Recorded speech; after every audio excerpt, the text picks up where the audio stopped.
All right, you all know now it's being recorded.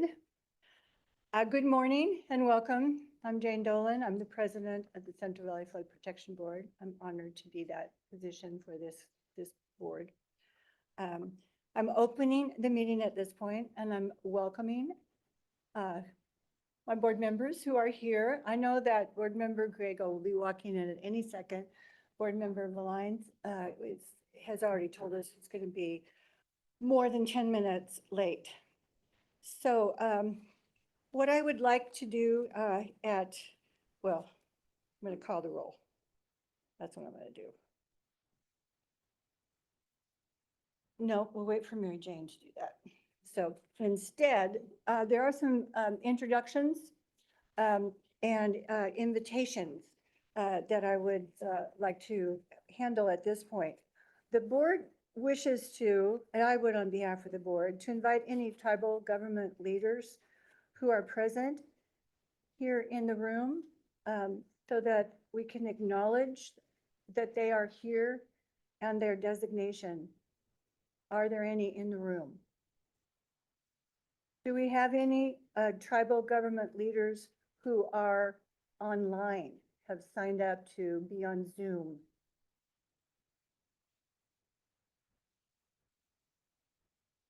Okay, well, you beat Mary Jane. All right, well, I'm sorry for that.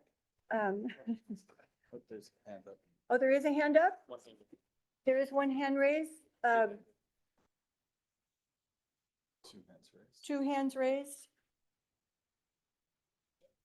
Is Kelly Bockham one of them?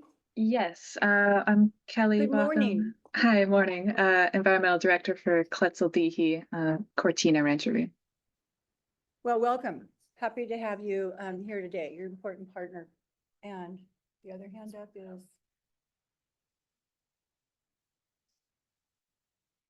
Vanessa Kramer. I'm hoping Hi. I'm being. Can you hear me? I apologize. Yes, my I name can is hear you and good morning. great. Thank you. Good morning. My name is Vanessa Kramer and I am here representing the Wilton Rancheria. That's wonderful. Thank you. Glad to have you. Thank you.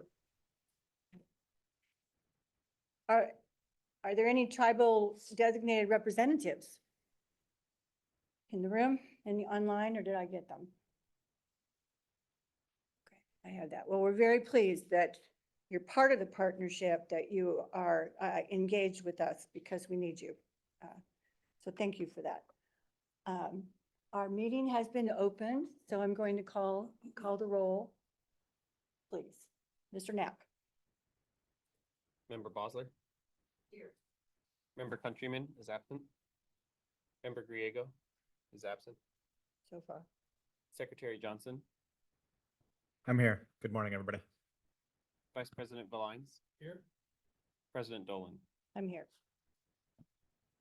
Okay. And we could go forward. Was that, okay, thank you for that. Thank you for your help. Let me just briefly redo the agenda for this workshop. It is non-decisional meeting that we're having, but we believe that this topics, plural, is very, very important, and it's certainly a key part of the whole system and of Northern California, actually California for that. So the order of speakers, there's going to be presentations, 4 presentations on the Yola Bypass Cash Loop Partnership, and also a presentation from the U.S. Army Corps of Engineers on the Bypass Comprehensive Study. The run of the show is for, we're going to have Christine Van Skyke, who's going to be our MC, or Master of Ceremonies for that. So I'll call on her briefly, and she will call the various themes and subject matters first. They will have a presentation. We have a 78-slide PowerPoint, so I don't know how it breaks down by each of these, just want you to know. At the end of that, I will ask if board members have input, comments, questions. Then I will ask our tribal representatives. Then I will ask in the room, and I will ask online. Then we'll proceed to the next topic. And I know at some point there will be a break, and that'll be when I want one. why I have this. So good morning, Member Grego. Oh, no, we were having lots of good conversations. So we were supposed to. When you showed up. Do that. Okay. Before we do that, however, there is an item on our agendas that are required to be on our agendas at all times for the public to make a comment for something that's not on the agenda. So I'm going to ask for that. And I do know that Mr. Spalding does want to make a comment for himself and for a neighbor. And I told him that this is a very big meeting and he's got to be fast, right, Mr. Spalding? And we're happy to receive what you have in writing, which is probably a better way to have us know what you are saying. Okay. Okay, go.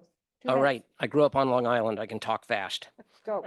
President Dolan, board members, thank you for letting me say a few words again about the Army Corps of Engineers Erosion Control Projects 3B and 4B. I was really looking forward to this past Monday's community conversation organized by Congressman Bera and coordinated with county supervisors and SAFCA board members Desmond and Hume. We had the ability to ask a question in advance. Many of us from our American River trees who've commented on contracts 3B and 4B coordinated our questions to get the most important issues addressed, avoid duplication, and make the most of everyone's time. Questions were limited to 255 characters, and that includes spaces. 255 characters to ask questions of a document of almost 1,000 pages. Nevertheless, over 300 people logged into the community conversation. Webster says that conversation is a talk between two or more people in which news and ideas are exchanged. We did not have a community conversation. There was no exchange of information between people, just another set of presentations by the Corps, much like they did at their January virtual meetings. The Corps said that all questions that were submitted in advance would be answered first, and new questions would be answered as time allowed. Of about 15 questions that we knew of that were submitted in advance, only one was answered. Questions that were more complex and challenging were never mentioned. There was a specific chat where participants could type in questions. Participants could only see the questions they submitted, plus one or two others. They could not scroll to see all the questions being submitted by those online. Yesterday, Dr. Bera posted the recording of the community conversation on his YouTube page. The chat and the question features are not visible, so nobody can tell what was asked. President Dolan, we appreciated your introductory remarks, noting that all comments will be addressed in the final document, and that certification of the final document is subject to approval by this board. Now more than ever, I want to emphasize that we want our experts and team to have meaningful opportunities to engage with you and the Corps before the Corps closes their certification project. Okay, A wrap up. workshop like this would be ideal. Okay. Thank you. Now No- you have, Brenda's. This is on behalf of Brendan Gustin from Preserve the American River. I appreciate Congressman Ami Bera organizing and hosting the community conversation on April 8th to discuss the Army Corps American River Common Features Project. It turned out to be another presentation by the Corps rather than a conversation and was insufficient. Questions and concerns posed in the Corps' January public meetings have not been answered, and Monday's meeting moderator mentioned the difficulty of keeping up with the more than 60 questions being asked. Instructions to submit questions upon registration were followed by many attendees. The Corps said these questions would be answered first. They remain unanswered. Our time is valuable, as is yours. One of the key components of the Corps Engineering with Nature program is to engage communities, stakeholders, partners, and multidisciplinary team members to develop innovative solutions. A great amount of data has been submitted by the public and deserves recognition and discussion to develop innovative solutions as a team. Our invitation to meet with Colonel Caldwell 3 weeks ago has been left unanswered. We request this board and your staff acknowledge our sincere interest and dedication to protect Sacramento residents and preserve the unique natural habitat of our wild and scenic Lower American River. We again request a workshop be held focused on this proposal, such as the one you are hosting today, and a public hearing thereafter. I was pleased to hear there will be a meeting of the Bank Protection Working Group around April 30th. We look forward to attending and having more local representatives. Any developer that proposes a development must submit clear plans of what will occur, how, when, why, and how it will look when complete. While the Corps revealed a few more plans at Monday's meeting, much of the project has yet to be revealed. They assured us in Monday's meeting that it will not look like the project at Sacramento State. That's reassuring, however, very unclear. What will it look like when complete? Professional renderings are typically required in a project proposal. Why are they missing in this proposal? I love this river and I'm working hard to preserve its wild and scenic nature. It makes me very sad to envision its heritage destroyed. Colonization destroyed the Native Americans who lived on this land years ago. Do we really want our legacy to be that of destroying more life, or would we rather choose to utilize a higher level of consciousness in working together and choosing a better way? Mr. I prefer Spalding, the latter. Thank you. Would you mind handing that over so that I could have it? And Not give at it to the all. board? That's probably better than what we kind of have our brain today on the YOLO bypass. Great. And I also have a copy of the letter that we sent to Colonel Caldwell. Thank you. Mr. Knapp will take that. Okay, we're on to our workshop. I have to look and see because once I missed something and my board just stared at me. Any other public comments? Anyone in the room want to put their hand up? Nope. Anyone online have a hand up? All right, then that item is taken care of. So let me welcome our run of the show organizer. Christine Van Skyke is with the Planning and Programs Branch at the Central Valley Flood Protection Board. And I'm happy that you're here. I love conversations you have about outreach and the complexity of it and all the ways we're working to make sure voices are heard and people are involved. So you're on. Thank you Right. for being here. Thank you, President Dolan. Good morning to members of the board as well. Good morning, President Dolan. Thank you for the opportunity to be here today to present about the important work that's being done in this very critical region. My name is Christine Van Skyke, and I'm a program manager with the Flood Planning and Programs Branch here at the board. This workshop is to feature informational items to provide an update on the YOLO Bypass Cash Slew Partnership and the related coordinated activities throughout the region. This workshop is intended to serve as a YOLO Bypass Cash Slew Partnership Forum, which is an opportunity for interested parties to hear about these important activities in the region. Today, we'll be reminding folks of what the partnership is and the efforts that have been ongoing since we last presented to the board in March 2022. Part of this presentation also features the Department of Water Resources, who is leading the development of the draft master plan for the YOLO bypass. They will provide an overview of the plan and schedule for their draft release. We will also learn more about the California Environmental Quality Act and the programmatic environmental impact report for which the Central Valley Flood Protection Board is lead. And we'll also hear more about our tribal engagement. Moving on, we have a regional effort, our Upper YOLO Bypass region, the Sacramento Area Flood Control Association, a partner in our partnership, will present efforts underway for the Upper YOLO Bypass coordination and planning process. For part 2 of the workshop today, we're honored to host the United States Army Corps of Engineers to share information about a federal effort in the region. The YOLO Bypass Comprehensive Study is underway, and we'll learn more about that today as well. Next slide, please. So the overview here for the day is just, again, to provide you that partnership forum update, a background on how this implementation effort works with the Central Valley Flood Protection Plan, the legislation surrounding the region, and the coordinated activities of the partnership. The administrative draft master plan and CEQA tribal efforts will be the second portion of the presentation. And President Dolan, we do have breaks for comments and opportunities to ask questions in between the presentations. Our federal study too will come up and talk about that.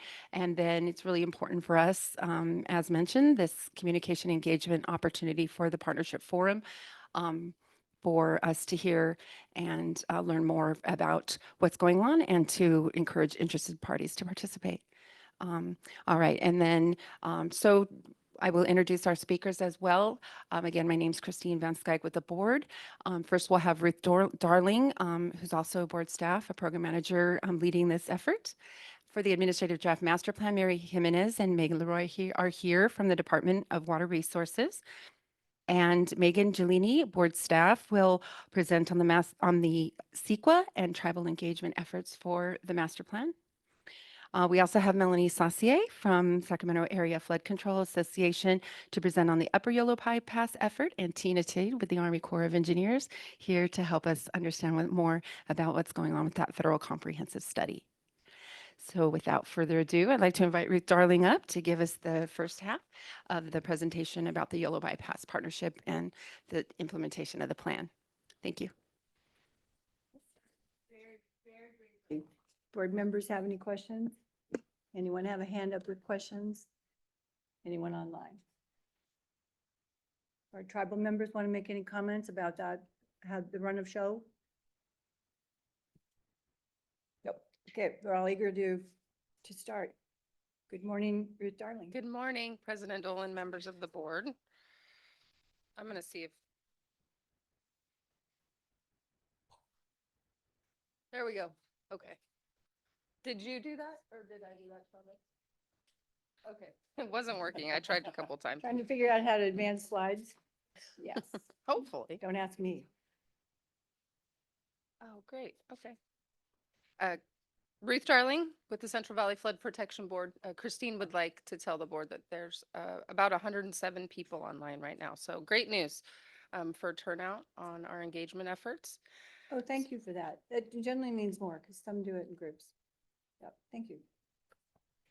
So I'm pleased to be here today, along with several of my colleagues in the room and online, to provide the board and the public with an update on the Yolo Bypass Cash Slough Partnership efforts in 2023, as well as a background sort of how we got here through the partnership and existing legislation through the Water Resources Development Act and California legislation. And I will provide a connection between the current regional planning efforts and the Central Valley Flood Protection Plan implementation. So a bit about the Yolo Bypass. It is a feature of the Sacramento River Flood Control Project and is part of a complex hydrologically interconnected flood management system within the Central Valley. The Yolo Bypass Cash Slough region is a microcosm of challenges and opportunities. It is a diverse collection of federal, state, and local interests. The Yolo Bypass Cash Slough Partnership is a novel effort to develop an integrated landscape with local, state, and federal interests considered and advanced together. Alignment between local, state, and federal levels of government is necessary to advance successful projects and planning efforts within the region. So a bit about the implementation efforts consistent with the Central Valley Flood Protection Plan and the regional planning efforts. System-wide improvements and multi-benefit actions within the Yolo Bypass Cash Slough region were envisioned in the 2012 Central Valley Flood Protection Plan. More detail was provided in the 2017 update on the Yolo Bypass Cash Slough region and system-wide improvements. The 2017 update was supported by the Sacramento River Basin-wide feasibility study, which included a really close look at the Yolo Bypass. And the 2022 update builds on the informations and recommendations in previous versions of the plan as well, and it has three central themes: building flood system climate resiliency, increasing accountability through performance tracking and transparency, and aligning strategically with other state water management planning efforts.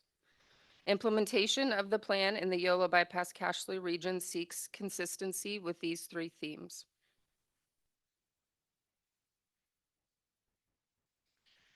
So on this slide, there are these policy recommendations that were identified in the 2022 Central Valley Flood Protection Plan. So implementation of the flood plan in this region leads to actions to address policy issues that are described in the flood plan at a more specific and regional scale related to topics shown on this slide.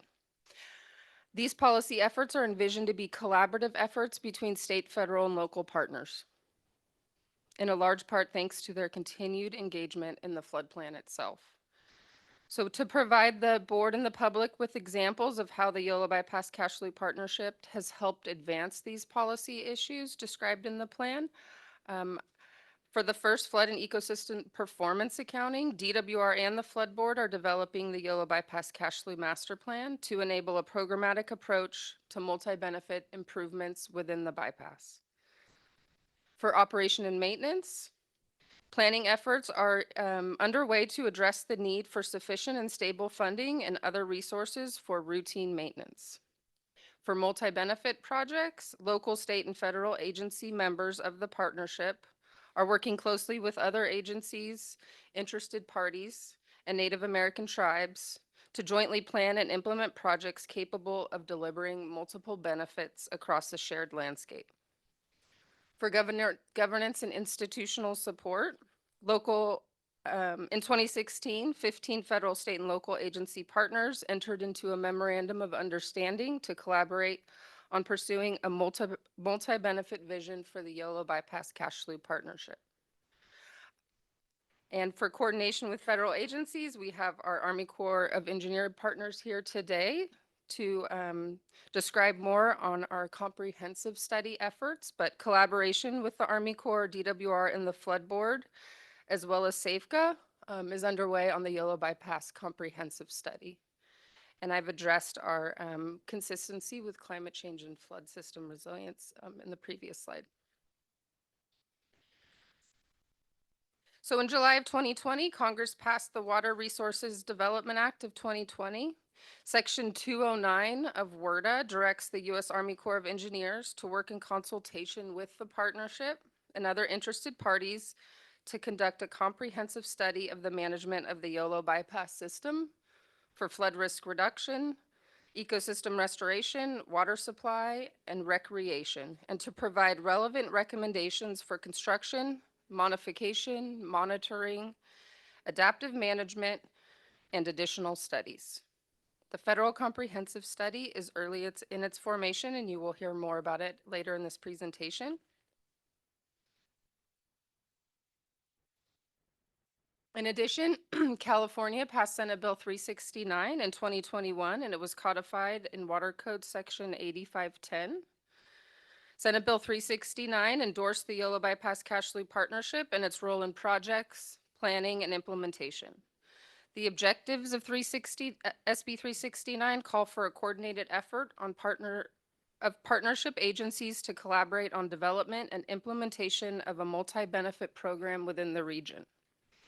SB 369 specifically endorses engaging with partners and interested parties, coordinating implementation, review of technical documents and project financing, fostering agricultural sustainability and the economic health of the region, and facilitating future appropriation of funding for projects. So a bit on the partnership background. In May of 2016, 15 federal, state, and local agencies signed the Yolo Bypass Cash Loop Memorandum of Understanding, agreeing to improve collaboration, to overcome implementation barriers, and enhance outcomes for planning efforts within the region. The signatory agencies recognized that analysis was needed on the wide variety of proposed projects to consider implementation at a landscape scale in a coordinated and sequenced way to ensure success for all partners. In early 2018, MOU signatories began strategizing collaboratively. In December 2018, agency executives endorsed the Yolo Bypass Cash Loop Partnership Roadmap, and the first work groups began meeting in early of 2019. So these are the 15 agencies that are included in the MOU. SB 369 included West Sacramento Flood Control Agency, and so we now refer to the partnership as 16 agencies.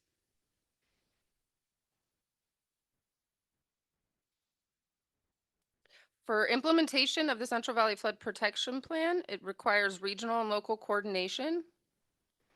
Here's agriculture, flood, habitat, recreation, water quality, and water supply are collectively referred to as the partnership pillars and are central to collaborative planning for a vibrant future for the region's residents, businesses, and ecosystems.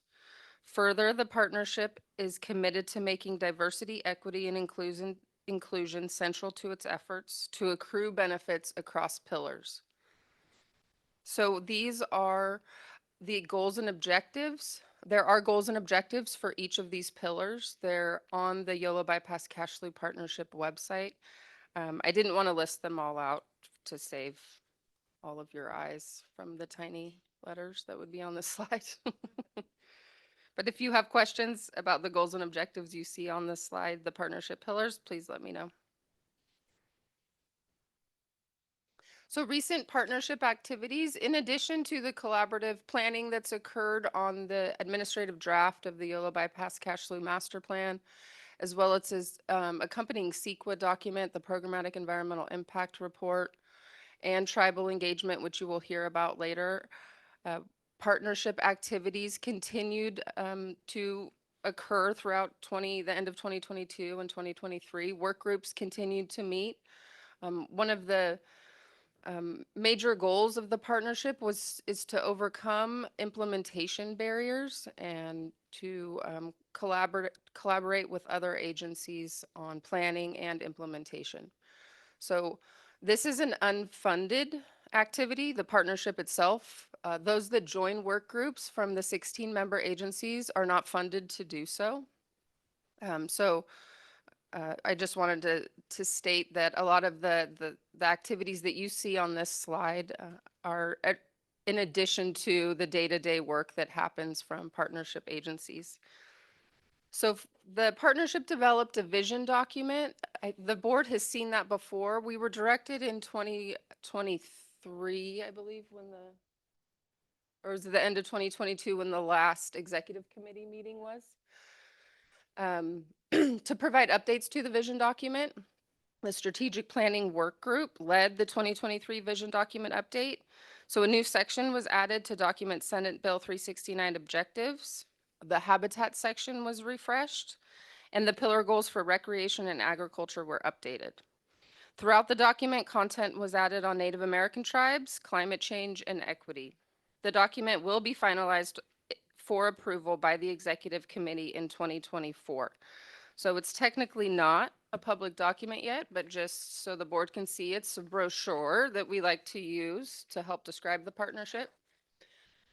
But it was developed collaboratively as a partnership product.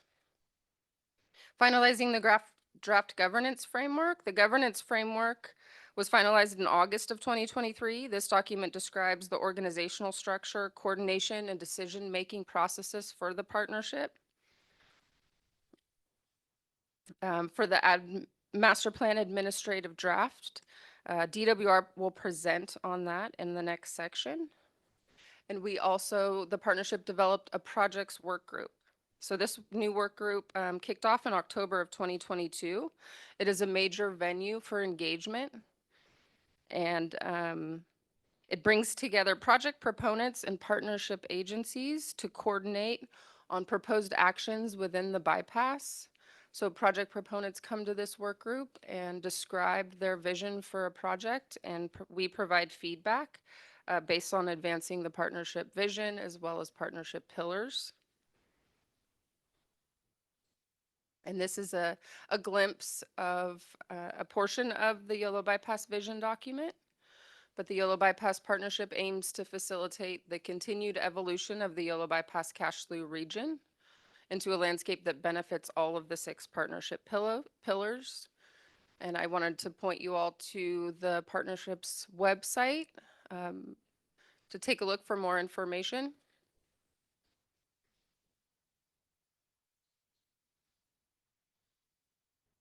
The Yolo Bypass Cash Slough Partnership provides venues to foster coordination for multiple related planning efforts.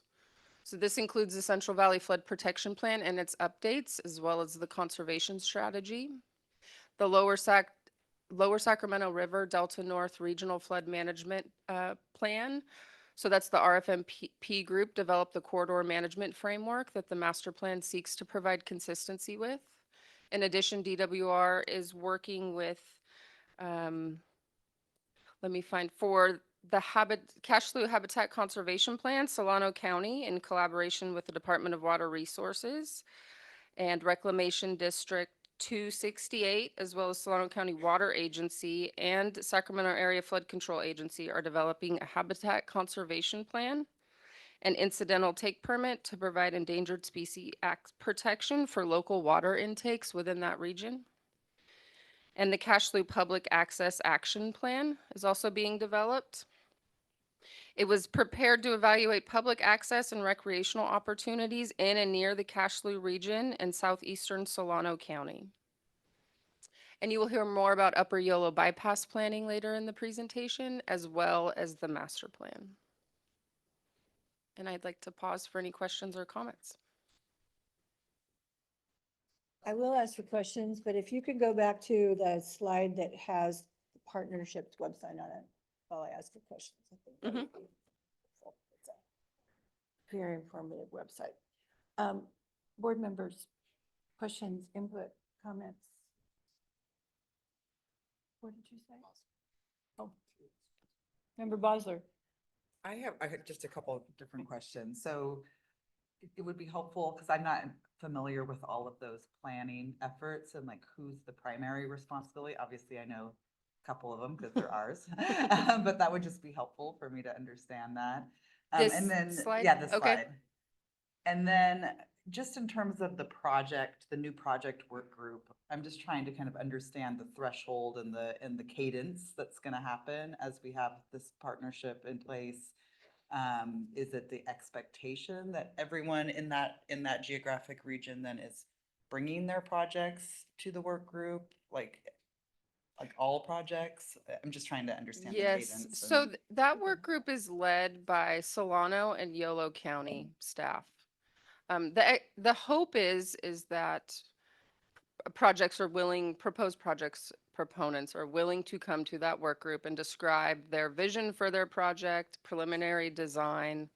And then there are subject matter experts within the work group for each pillar that ask questions and then provide feedback on their proposed project.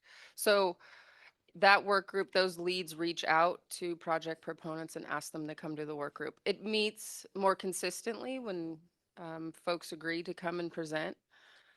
We just heard from Conaway Ranch. So it's been great. It's really well led, and it's the speakers, the project proponents tend to provide feedback that our questions and then our responses and our input helps them with their project planning and design.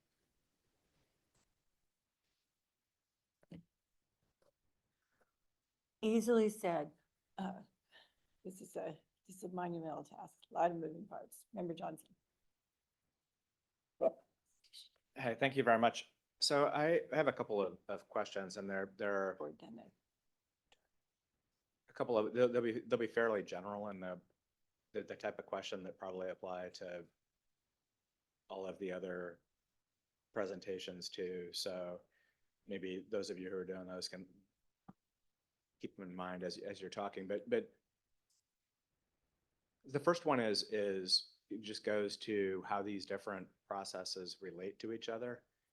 And so I wonder if you could say a few words about how the people in the partnership see it as influencing or responding to or being part of, say the master plan and the comprehensive study, and what's the dynamic between the group of folks who call themselves the partnership and the people who are working on those things? That's a great question. I can provide feedback on my experience. I'd hate to speak for other partners on that. So the master plan is a state-led document. This DWR and the Flood Board received funding to develop a process to engage with the Army Corps of Engineer on a programmatic or a multi-phased review for a 408 permit. So acknowledging that we did not have a comprehensive study on the books yet, how do we move forward with implementing a suite of projects within the region versus how do they get programmatic 408 permits on their own? What if they increase roughness, right? So then they have a hydraulic impact, and the 408 probably wouldn't go through as quickly or at all. So that's really what the foundational documents of the partnership spoke to, was the collaboration needed to move forward with programmatic permitting. And then the Army Corps of Engineers released an engineering circular that stated they will look at a phased approach for 408 review. such as underneath what would they call the watershed-based master plan. So the state said, okay, we need to develop a master plan, right? And do hydraulic baselines, environmental baselines, and phase these projects so they will pass, they will get a 408 approval, and then hopefully we can look at long-term O&M. So it is a state document. It's written and funded with state staff. So it's not a partnership product. So I think that there has been, as from a partnership perspective, that, you know, the desire to expand that. So it becomes a partnership project, but it's not, the partnership isn't funded, right? So other agencies within the partnership aren't funded to develop a master plan, nor are they, I mean, the flood board is the agency responsible for submitting letters of intent to the Army Corps for 408 projects. So it makes sense that those documents and deliverables come from the flood board. And then for the comprehensive study, the master plan has a work group. It consists of, I'll go back to the master plan, sorry. It has a work group and consists of flood board staff, DWR staff, consultants, subject matter experts. Early on, there was representatives from LSDN in that work group. So as it's evolved, it's really just focus on writing the document, and then we did an early administrative draft release to the partnership and tribes to gain their feedback before anyone else sees the document. We really want to be as flexible as possible, and we want the partnership, member agencies to provide input and feedback on the master plan. But actually having those staff write the document isn't, you know, supporting writing the document like the flood board and DWR are doing and their consultants hasn't happened. And I don't know if that was really the intent, because it was for programmatic permitting for the Army Corps. Both SB 369 and WRDA Section 209 direct the state to work in coordination with the partnership, collaborate, right? WRDA also says the same. It directs the Army Corps to work with the partnership. So this is one of the venues that the Army Corps is presenting publicly with 4 partnership agencies for the board. They also came to the partnership organizing committee. So that's the committee that's one step below executive committee, which both you and President Dolan are on, and presented to the organizing committee. So as the lead for the organizing committee, really trying to get as much engagement between the comprehensive study and the partnership as possible, as well as knowing that we're early on in scoping and schedule and budget development. So sharing those things that are currently under development is always somewhat challenging. But that is my take, Board Member Johnson. But as I said, I'm sure other partnership agencies have, sorry, I thought maybe someone was waiting to speak, have an impression based on your question. I have more questions, but if you all want to take turns first. No, I just want to remind you that there's 4 more presentations to occur. Oh. That may or may not help with your questions or foster more. So we could stop it. Keely, we need you to put that closer to your speaking voice. I just wanted to make sure, like, I knew who's plan, I mean, obviously Yes. we're coordinating on these. Solano County are the 2 cash slew ones.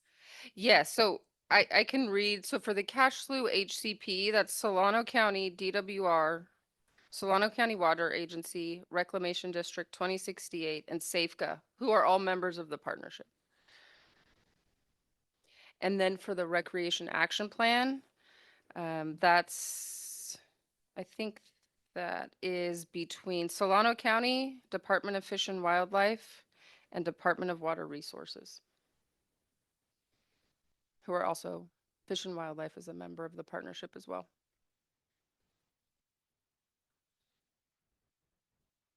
Okay. Yeah, President Dolan, Yes. sorry. Member Johnson, please. So I hear you, that we have 4 more presentations, and some of my questions are relevant to all of them. Mhm. And so I want to ask how you want us to engage here. I mean, it is a workshop, so I am hoping to have discussion Mhm. and not just listen to presentations. Exactly. We could also save some of the questions, for discussion among, all of the presenters afterward.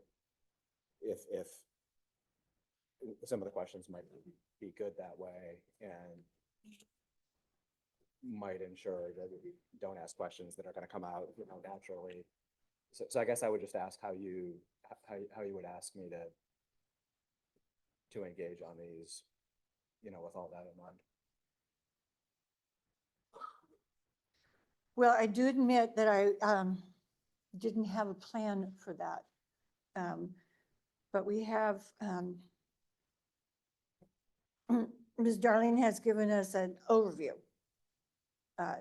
and information on that, and that's certainly could be much longer and more questions, and that's fine.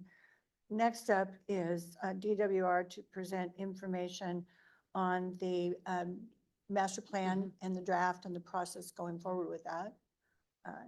And then we come back to flood board staff to talk about CEQA and updates and work on that and the important work of tribal engagement.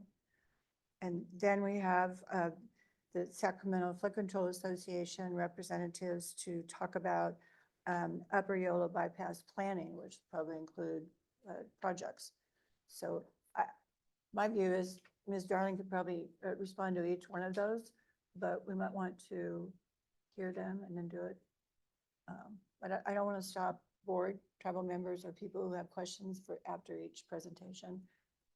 And I don't mind being here. So, thank you. So I have a suggestion, at least for the questions that I have, which is Mhm. I'll mention the topics briefly now, and then other presenters can have them in mind as we go, and then maybe come back to Okay, discussion later. okay, I'll keep a Um, list. Um, so I'm having reviewed all of the PowerPoints last night. Hmm. It's very strong on decision-making process and timelines and how we're doing things. I had a harder time teasing out how the world is actually going to be different after having gone through these processes and what, will change, landform or management. And so hearing a little bit more about that would be good. And I get that it's necessarily imprecise because the decisions haven't been made and it's a process to make the decisions. But I think something to that effect and what the key variables are for how much success we have, would be helpful. Relatedly, maybe my biggest one is how are we going to evaluate the success of the suite together? This is maybe almost certainly a once in a generation opportunity to think about the bypass. It might be the only good shot we have this century, given, the lead time for some of the, this development. Like, how are we going to know how much we really move the needle? And I would suggest a couple of things that are probably pretty obvious, like looking at a next flood plan update, how much we change risk, in terms of, lives and property and that kind of thing on flood safety. And then also the measurable objectives that we have in the conservation strategy. Like we know, we have a whole system for evaluating progress toward those variables. And like we all have to operate in the real world and design things that we think are implementable and can be done. But we also don't want to have our successors be out there at the end of the horizon in the flood plan and say, you really blew it. You added X amount of capacity, but you needed to add, 3X because, here we are and it didn't happen. And then smaller questions about just levels of engagement that you're getting from the community. Like, how much engagement do you have from landowners and what's that like, and NGOs, other local agencies, all of that. Like how much engagement is there and what's the tone of that? So I think those are my big categories that I'd like to get out somehow today.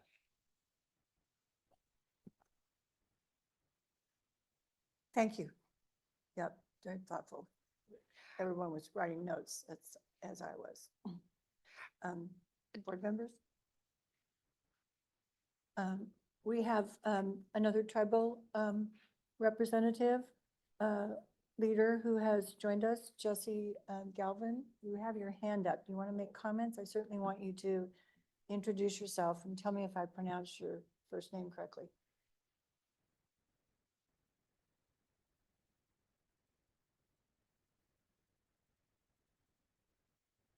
Can you find him? Or her? Oh, there's no longer a hand up. Um, But we do have. Tribal Historic Preservation Officer, Buena Vista Rancheria. Well, welcome. Do we have another hand up? Erica Ryan Christensen. Ms. Christensen, DWR. Do you have a question or comment? Oh, sorry, that was a mistake. I think it accidentally, my cursor went over it and it must have clicked. Okay, well, glad you're here. Glad to be here. Okay. In the room? I see some presenters, so now they're thinking about some of the questions that came forward, may incorporate it in that. I don't have any other than I'm hoping that we don't have a 2-year break to hear how this is going yet. I know that the last 2 years have been tough. So if we could maybe have some more regular of that, certainly not monthly, because that's, you won't have time in between those, the massive to present information. But this is this board is very committed to providing that form of information for this complexity of projects that are being worked out for so many individual agencies, and to move those silos into more cooperation and knowledge. Yeah. So just to get back, Brian, I jotted down, Board Member Johnson, I jotted down your notes on your questions. So I think as we move through the presentation, I'll just keep a tracking of that, so we make sure to answer those questions. And perhaps later on in the presentation, if we have time, Christine would be happy to answer the question on engagement and landowners. That's going to be covered as well in the Upper Yolo bypass planning, which has done a pretty robust effort to date. So, and I think with that, I can introduce our next presenter, Mary Jimenez with DWR. That's a good way to do it. Presenter lights the next one. Good morning, everyone. Good morning. Always good to see you. Nice to see you all as well. Good morning. My name is Mary Jimenez with the Department of Water Resources. Thank you very much, Ruth, for the really nice overview and the introduction. Much appreciated. I'm here this morning with my colleague Megan Leroy, also from the Department of Water Resources, to cover the next section, which is an overview of an administrative draft of the Yolo Bypass Cash Flow Master Plan that we have been fortunate to be collaboratively developing with the flood board staff and doing our best to engage and incorporate the interests of our partners and tribes to the extent possible. So it's been initiated in administrative draft, a lot more to do, but just pleased to be here today to talk about what we've done and where we're going so far. So with that, I would like to hand off to Megan Leroy to cover the first part of the presentation, and I'll get back in to cover the second part. Megan, are you ready? Let's see if we can get the slide advance. There we go, it worked. Thank you, Mary. As Mary said, I am Megan Leroy. I'm a senior water resources engineer for the Department of Water Resources in the Division of Multi-Benefit Initiatives. Good morning. Good morning. So this slide provides a brief agenda of the overview of the administrative draft Yolo Bypass Cash Loop Master Plan portion of this presentation. So I will be discussing the first 3 components: the current status of the master plan, the scope and intent of the master plan, and the visual identity and ideas that we have for the final draft of the master plan. And then I will transition the presentation back to Mary Jimenez, who will be talking about an outline of the administrative draft master plan, ongoing follow-up that we have for it, and the master plan schedule. We plan to pause for questions and comments at the end of our section of the presentation, but if you happen to have questions during the presentation, board members are welcome to interject. We tend to do that. Okay. The Yolo Bypass Cashlou Master Plan Administrative Draft main document was released to Yolo Bypass Cashlou Partnership representatives and interested tribes on December 15th, 2023. The comment period for that review closed on January 26, 2024. Appendices and figures for that administrative draft were released at the end of February on the 28th, 2024, and comments were received through this past Wednesday, and so the comment period is now closed. We extended the deadline of the comment period to individuals and agencies who requested time extensions. And Ruth provided a little bit of information on the master plan, and also I'll try to elaborate on it. The master plan is a programmatic framework for implementing multi-benefit activities to advance the Yolo Bypass Cashlou Partnership pillars, specifically flood, habitat, recreation, agriculture, water quality, and water supply. While the master plan is written from the state's perspective by DWR and the Central Valley Flood Protection Board, it is being developed to reflect the interests of an engaged partnership agencies and Native American tribes to the extent possible. We appreciate comments received on the administrative draft master plan because it helps to continue advance the Yolo Bypass Cashlou partnership pillars and vision. The master plan will continue to lead project planning and implementation consistent with the Central Valley Flood Protection Plan and the conservation strategy. It describes a path to achieve the Yolo Bypass Cashlou partnership vision. It describes benefits that collective structural and non-structural improvements can provide to the region. Along with the Upper Yolo bypass planning effort that will be described more detail later in this presentation, the master plan will inform the Army Corps of Engineers comprehensive study, which will also be described later in this presentation. Flexibility in the master plan is key to produce a document that can remain relevant and support future planning efforts in the Yolo bypass region. The master plan is not a regulatory document. Rather, it is meant to guide projects, programs, and activities for implementation phasing and timing, and discuss interactions between projects and potential funding opportunities within the region. The initially released administrative draft of the Yolo Bypass Cashlou Master Plan was a Word document that contained 5 graphics. Additional graphics were included for review and appendices in that review period that was released in February, closed on Wednesday. This slide shows visuals from the Louisiana Coastal Master Plan as an example as we advance to having a more graphical layout that is planned for the master plan, so people can see and feel what we are trying to develop. We used other award-winning master plan examples to provide inspiration, including the Louisiana Coastal Master Plan as shown on the previous slide, and the Los Angeles River Revitalization Master Plan. The final Yolo Bypass Cashlou Master Plan will be in landscape format with photos and figures like the examples on the previous slide. The text will contain plain language. The current total length of the administrative draft Word document is just over 100 pages, but we are working in parallel to develop that more visually pleasing graphical layout. The administrative draft is not yet formatted for accessibility for compliance with the Americans with Disabilities Act, but the more public draft graphical document will be. And with that, I will pass it off to Mary Jimenez. Absolutely. Member Vines? Can I ask you a quick question, please? When it says the ADA compliant, is that just the website that we have to make compliant, or what else is The that? document itself will be, so it'll have a color scheme that works for folks with color blindness. It also will have alternative text for the figures and graphics for those who are utilizing a screen reader. And we'll go through the Department of Water Resources accessibility review before it is released publicly.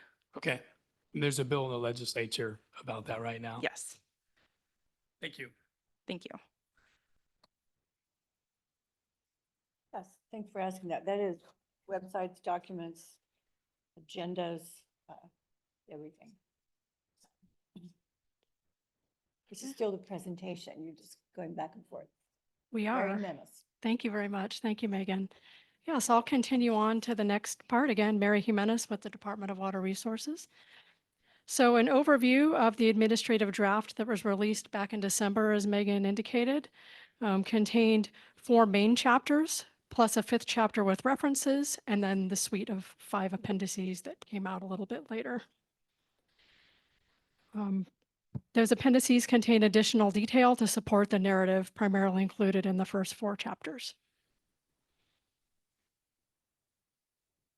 So chapter 1 is meant to set the context for the rest of the master plan as an introduction. It features the scope and purpose of the master plan that was initially described by Megan Leroy in her part of the presentation, including it guiding continued planning and implementation of the multitude of projects in the region consistent with the Central Valley Flood Protection Plan and Conservation Strategy, and more. Chapter 1 contains a description of historical context, present and future water management related challenges and opportunities, emphasizes the need for strong partnerships to address the challenges. And among the water management related challenges described in Chapter 1, we recognize the urgent effects of climate change on the Yolo Bypass Cache Slough region and the need to adapt to those increasing extremes urgently and over time. In the administrative draft, we put some thought and initial content with regards to reflecting local, state, and federal perspectives, interests, and vision, and as well as tribal engagement. But we recognize that this was just our first attempt and really could do a better job. So this was one of the first places we included reviewers' prompts to encourage reviewers to give us more or better information than we had on hand when we were creating this draft. So the squares. That's more, it's not a detailed lower level outline, but it's a higher level description of the sections. I was asking because I can't tell what's in the squares either this way or this way. You're talking about the Oh. white squares on the infographic that's there? Yeah, Yeah. the little section. It doesn't, sorry. Oh, that's okay. There's lots of groups use that infographic. It's Okay. not- Oh, the graphic on the right is a climate change graphic that we borrowed. Folks may recognize it from the Central Valley Flood Protection Plan, but we're really trying to tailor the climate change narrative to the Yolo Bypass Cache Slough region in the plan. So we have borrowed and are looking at tailoring some of the flood plan graphics in that regard. And so you may recognize that one. I see the graphic in a lot of places. It's informational. It's not something that points to specific projects, but it does. Correct. Spoke to what needs to be addressed going forward. It's all about climate change and the changes that, boy, are we behind on making. Thank you. Okay, so we're not waiting for the end of that to talk to you, so just beware. I don't mind. As Megan indicated, we're flexible, so please feel free. Well, how was Yeah. the administrative draft noticed? Were there any specific outreach done for that? Yes, there You was. did it over the holidays. Did anybody miss it? It was challenging coming into holidays for sure. We had been noticing for several months prior Yeah. through Christine Van Skyke was wonderful, helping us remind and engage the Yolo Bypass Partnership representatives, Megan Gelini and team, helping us reach out to the Native American tribes. Because we originally had an earlier due date, it got pushed out closer to the holidays and we were scrambling to get things done. So we did continually reach out and notice people. And we gave a longer review period than we would have otherwise, recognizing that we were giving folks the draft in December. And we did accommodate extensions too, because that was naturally needed for a variety of reasons, including holiday schedules.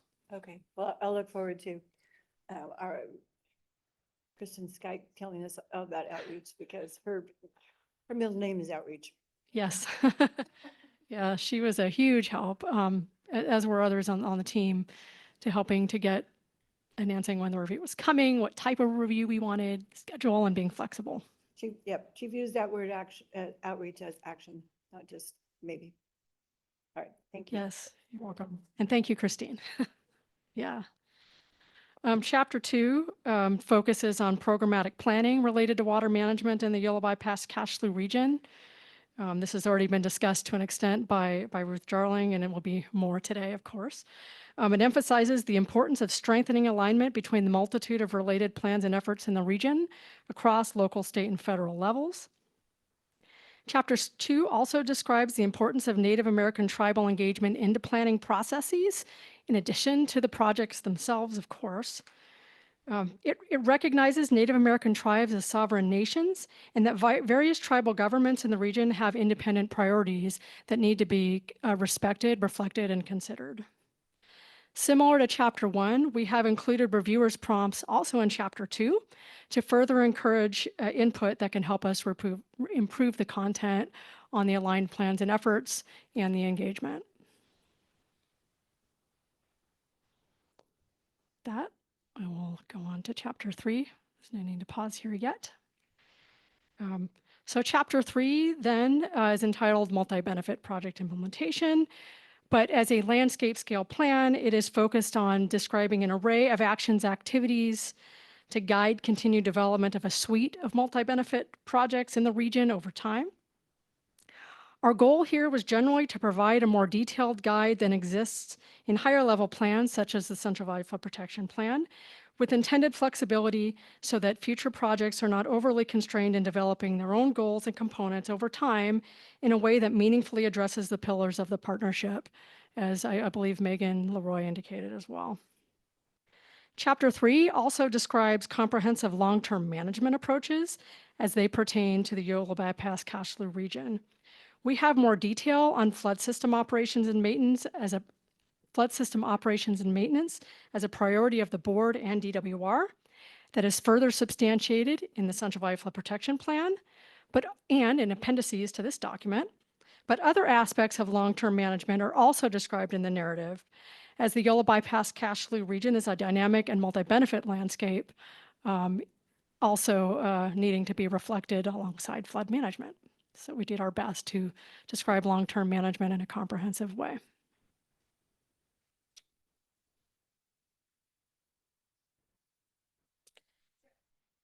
Does each chapter, Mhm.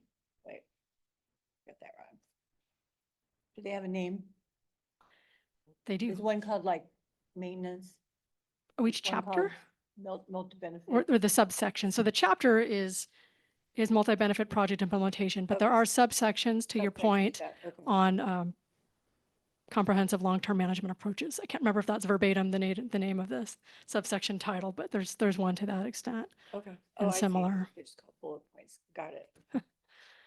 I only got to the 6 o'clock last night, so. Understood. And then we have other You're making it subsections come on back. regulatory compliance strategies and funding needs and opportunities as well, all with the intent to guide and support continued implementation.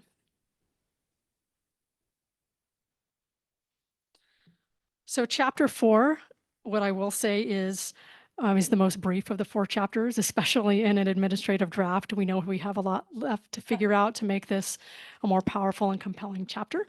But it is the final chapter of the administrative draft of the master plan. It is meant to remind readers that the master plan supports actions that are consistent with various related efforts at federal, state, regional, and local levels, and meant to provide a suite of information that's meaningful to support the work of those entities moving forward, including the flood board and DWR and other partners to the extent that we can. The final chapter is also meant to remind readers of some of the general principles guiding its strategic approach, including its intent to advance a suite of projects that are collectively improving the flood system, improving ecosystem, agriculture, water supply, water quality, and recreation, and addressing those pillars. So as such, it is currently titled The Path Forward, many also describing at a high level implementation challenges and opportunities, stressing the importance of collaboration, again, among interested parties to successfully implement the plan. So it's pretty brief. I believe we also included another reviewer's prompt here just saying, this is just a start, please give us more. But that's the intent of Chapter 4. It's all a draft at this point. It is administrative draft. It would be pretty bold of you to figure out what that would mean. I agree. And, you know, I would let you. very difficult to do. So I'd like we to- did our best to give it a start, put some information in there for folks to react to, and then we have our work cut out for us to make it better, right? And respond to the thoughts we've received already. So the comments that you've received already, are they robust? Are they skimpy? Are they question oriented? We have a bit on the comments received. I'm glad you asked. If you don't mind, I'll skip to that part, that slide really quickly. It's 2 slides out. 2 slides out, I can wait. Okay. You go. Thank you. This, Two I'll be quick slides. on chapter 5, right? It's just Oh, we're chapter still- 5 is references for completeness, references that we have to date. What I will say is we are always open to new references. If there's other plans and documents that we are missing, please send those too. It has been quite the learning process of the suite of plans and information that exists in this region. I will put that out there. And again, the suite of appendices, there are 5 supporting the narrative. So comments received. Thank you, President Dolan. So we received around 160 comments just on the main document itself. So that was received through roughly the end of January, early February, because we did accommodate some extensions. And these are the agencies that did submit us comments that we are already working through right now. So around 160 is what the team is telling me just on the main document. We haven't tallied the appendices and figures and new ones yet. Right. Did you focus on federal and state and local agencies? We did. Or- We focused on all the agencies signatory to the MOU and as many as had the ability and desire to give us comments. And so these are the ones that did. You'll see there's a little extra here in the Lower Sacramento River Delta North Regional Working Group. And that they, in my view, thank you to representatives of that group, they went a bit above and beyond and collaborated at a regional level to provide us a separate set, to some extent reflecting a number of engaged agencies there. So we had that one as well as the individual agency comment letters. Well, you're speaking to a group here, and I know that you do as well, that view these regional groups is very effective, very helpful, very necessary, and grossly underfunded. Yes. So, Mr. Blind, you can pass that message on. We all do there, because it's comprised of multiple interests within that geographic realm. So that's very helpful. Landowners and local folks and just people who have an opinion, plus the agencies and more than a few consultants. Definitely. Okay. But I don't see a bullet point here that says tribal. Yes, so we did seek, review from the tribes. They were not able to comment on this version, but we're continuing to reach out to them, to engage them, and in and when they are ready to provide us comments on this or any version. So we're continuing that outreach and engagement with the tribes, even though they were not able to send us comments on this version yet. Well, of course, that's important because they're not an agency of any government. They are government. So they'll require that. Yes, we're continuing to be mindful of respectfully approaching them and their interest and availability to provide us feedback, however it works for them. You can't see this, but I would see all kinds of staff nodding. It's not like the comment period ended for that. Correct. For them. Okay, thank you. And that's a nice segue to the ongoing follow-up. Well, I think the appendice would be very interesting to me with this attempt to list everything that is possible in the planning, a thought, or underway in the Yolo Bypass Cache region. Yes, that's an important part for the ongoing follow-up that we have. So, as I mentioned, we have a certain amount of engagement we've done, but a lot more left to do. Yep. So to continue to support the follow-up that's needed, and we're currently planning to host and conduct facilitated working sessions with administrative draft reviewers to discuss their comments. Over the coming weeks, we have not yet scheduled those, but we will be soon. We're really trying to target those working sessions to work through the more complex and potentially conflicting comments that were received on the master plan, while also seeking continued feedback on what other engagement may still be needed with either other agency partners or tribal representatives to further improve this administrative draft of the master plan. So this hopefully gets to one of the points you were bringing up, President Dolan, and that we do need to continue to further engage to see, yes, we're going to have working sessions, who all can participate. Are there other meetings that we still need to schedule, other engagement that we still need to have in addition to maximize the amount of feedback that we can get and really drive towards resolution of either the very complex comments we've already got so far, or maybe there's others we haven't yet heard yet. We still need to hear it, right? So keeping the door open for that and finding ways to engage and make that work.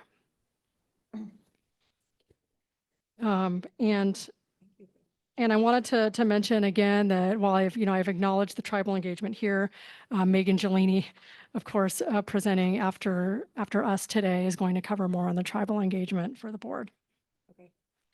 And we're also continuing to actively coordinate with the Corps of Engineers, specifically our colleagues here today, Tina Teed and her team, to align and leverage related communication engagement efforts alongside our partners at the Sacramento Area Flood Control Agency as well. So a big part of our ongoing follow-up does include our colleagues at the Corps and Sacramento Area Flood Control Agency and others to coordinate, align, leverage these related efforts that are very complex and all going on in parallel. So I think, as I mentioned, Tina will present more from the Corps of Engineers and what they're doing in her presentation later today. I did want to say that for purposes of today, you can consider communication engagement and outreach to basically be interchangeable terms. You can see I'm saying communication engagement. I believe Tina, not to get too far in her presentation, also uses the word outreach, but this is just to ask that you see those as basically synonymous and that we are working together. I've become a little conversant with how the Army Corps uses different words for the same thing that we use a different word, and it's okay. We get along, we work together.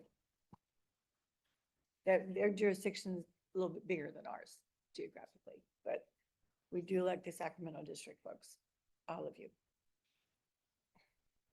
Appreciate that. So here then is just towards the end of my presentation, an overview of our schedule. So you'll see a couple of the data points here that we, Megan, Leroy, and I already covered in terms of the administrative draft going out in December, administrative draft appendices and figures end of February. We are still collecting the rest of those reviews currently, so now in April. We're going to continue to evaluate those comments, continue to seek more, reconcile, work through them, moving into the summer, all with the hopes and intent to produce a public-ready master plan and programmatic EIR in the fall, go out for a formal public review process at that time, address those comments, and then produce a revised or final version scheduled currently for the end of the calendar year. So a lot to do, team's working very hard. This is an overview of our schedule right now.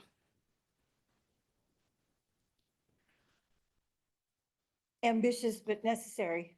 The conversation for this region has gone on for quite a while. So moving it toward some kind of path forward and movement would be helpful. So I hope you make it. So revised final draft, winter 2024. In many ways, that feels like tomorrow, right? It does.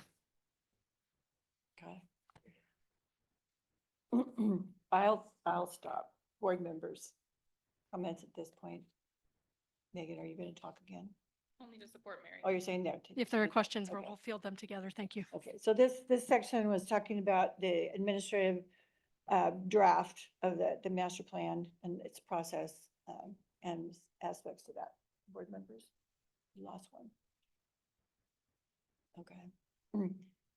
Our tribal members who are all on there, you are all online. Any hands up there? Just want to say again, I'm really happy that you are with us this morning. Thank you for taking that time. Room, hands up.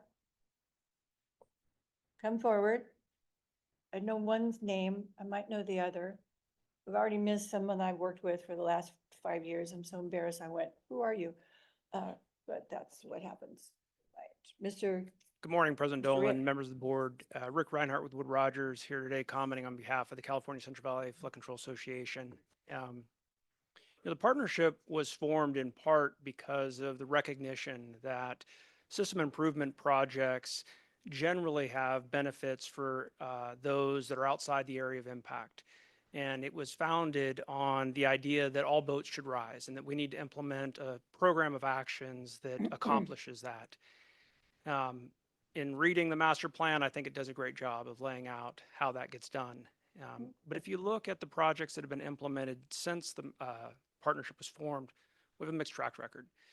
You have the Lower Elkhorn Setback Levee project, which is a great example of how to implement a system improvement project in a way that has broad community support. We have other projects like Lookout Slough and the Big Notch project that fell short of meeting that objective.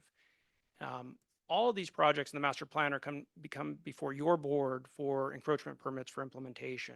And the association asks that as they do, that you make sure that those projects are advancing the pillars that are established in the partnership and that those impacted are also benefiting from the action and not being asked to sacrifice for the greater good of those in the Central Valley. Thank you. I'm counting on the association to point those out when they come forward. Thank you. Yes. Still more. Good morning. And you are? Good morning, Chair Dolan, members of the board, Patria Marchand, and I am here on behalf of Patria. Yolo County. I haven't It's seen you in nice a to long see you time. again, Chair Sorry. Dolan. Yes, nice to Little see you. homecoming here. Yes, yes. Welcome. Thank you. Very briefly, I know you have a long meeting in front of you. As you saw, Yolo County is a member of the Regional Flood Management Group, as well as submitted their own comments. They wanted me to make 2 specific requests today to the board. The Department of Water Resources is already aware of this request, but just wanted to make it for you as well. Mhm. The first is that they would like to see a second administrative draft of the master plan. The first administrative draft came in 2 pieces. The first was a text version of the chapters, and the second is the figures in the appendices. They are integrated. It's very difficult to provide public comment without seeing them all together. So they would like to see an admin draft before it is released to the public. As you saw, that's not currently on the schedule, so that is something that is been requested and will hopefully be granted. The second is a really important change for local agencies in terminology in this master plan. Right now in the presentation, you're seeing some reference to multi-benefit projects. Local agencies would like to see a change in terminology to managing the YOLO bypass for multiple benefits. When it comes to the work that local agencies have been doing at the ground level to protect habitat, to improve flood protection, to encourage wildlife-friendly agriculture, sometimes those projects do not have multiple benefits. But if we're all working together to manage the YOLO bypass for multiple benefits, we think there's room for both the projects that local agencies want that may be single purpose and the multiple benefit projects that the state and federal government is pursuing. So they, again, just wanted me to make those 2 points. The request for a second administrative draft of the master plan and the request to use language going forward to manage the YOLO bypass for multiple benefits. Thank you. Thank you. We hear you. You didn't see the DWR folks doing the administrative draft nodding as you talk, so I just want to put that also on the record that. Yes, saw that I you're- wanted to thank you Patria, understand? and yes, we do acknowledge their ask to see another administrative draft, and we do plan to do that. Okay. Thank you. Any other hands up in the room? Can you speak to the other comment as well? Oh, Sorry, which was did I the miss second? it? The language around this very important distinction, which is managing the whole region for multiple benefits versus individual projects that might be more narrow in scope that may be very difficult to fit into a multi-benefit like by itself. But when you look at the whole region and all of the different projects and their additive nature, then it is multi-benefit. Yes, I think that's an excellent comment. And that is among what I would say the suite of comments that we need to work through, I would imagine collaboratively with other partners to see how if we change the language at different places, how that manifests and whether it makes sense to others as well. I think it's an excellent comment. So we do need to work through editing the document better to get at that. So she's right. And it will, we will need to figure out how to thread that into the narrative and how to make sure that other partners, in addition to Yolo County, who made the excellent comment, have a chance to weigh in on that as well. There are other partners in Yolo County? I know.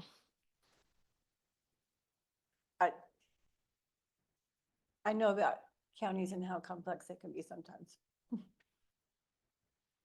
good. Now, when you said she's right, did you mean all of we females who are talking now? Oh, I should have said, Petrea made a very thoughtful comment about the need to improve the language in the plan that I appreciate. Member Bosworth says as well. And so did Member Bosley. No, I have like, I think it's sort of a comment, but I guess it's also a bit of a question. I mean, I think there is like so much power in really coordinating all of these plans and trying to bring a larger group of people to a common vision. I think there's so much power in that. I also, though, like worry for all the people that have a lot of work to do in the region, like that things don't get bogged down by it either, right? So like there is the need to coordinate, to bring a common vision, to really like plan for the big stuff. And then there's a whole lot of other work that needs to happen. And so it really just seems like imperative in this effort that we stay focused on this being a catalyst for more improvements, not slowing down improvements that are routine or need to happen. Does that make sense? I don't know. I'm trying to thread through all of that because there's a lot of work going on every day, I know, in these regions. It does. No, that makes sense. You don't want things to hold off because we're going to come up with the great master plan. It's a process. It will never be done. And the projects that are needed and can go forward and meet goals, we need to encourage that, not stop it. You think of all that needs to be involved with this communication and effort forward. The word complex is not big enough,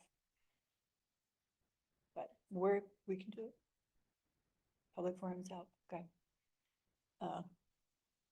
No hands up here. No one's rising in the room. Yeah. You are to introduce the next.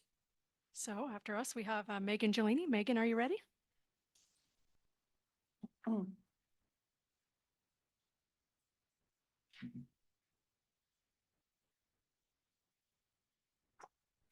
This one's called CEQA Updates and Tribal Engagement. Is that right? Yeah. That would be- Well, good morning. And it's still President- morning, so good morning. Yeah, still morning.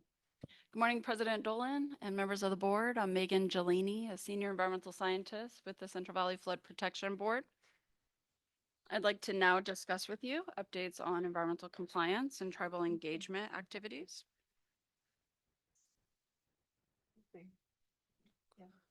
So the Central Valley Flood Protection Board is serving as a California Environmental Quality Act, or CEQA, lead agency for the preparation of a program environmental impact report, or PEIR, to evaluate the Yolo Bypass Cash Slough Master Plan. The PEIR will evaluate and consider the potential actions and concepts identified in the master plan at a programmatic level. Since some of the actions and concepts in the master plan may be at a conceptual level of design, the PEIR provides an initial landscape-wide, broader evaluation of the master plan. The PEIR will analyze environmental benefits and impacts of the master plan, evaluate alternatives and cumulative impacts, and identify any needed mitigation measures.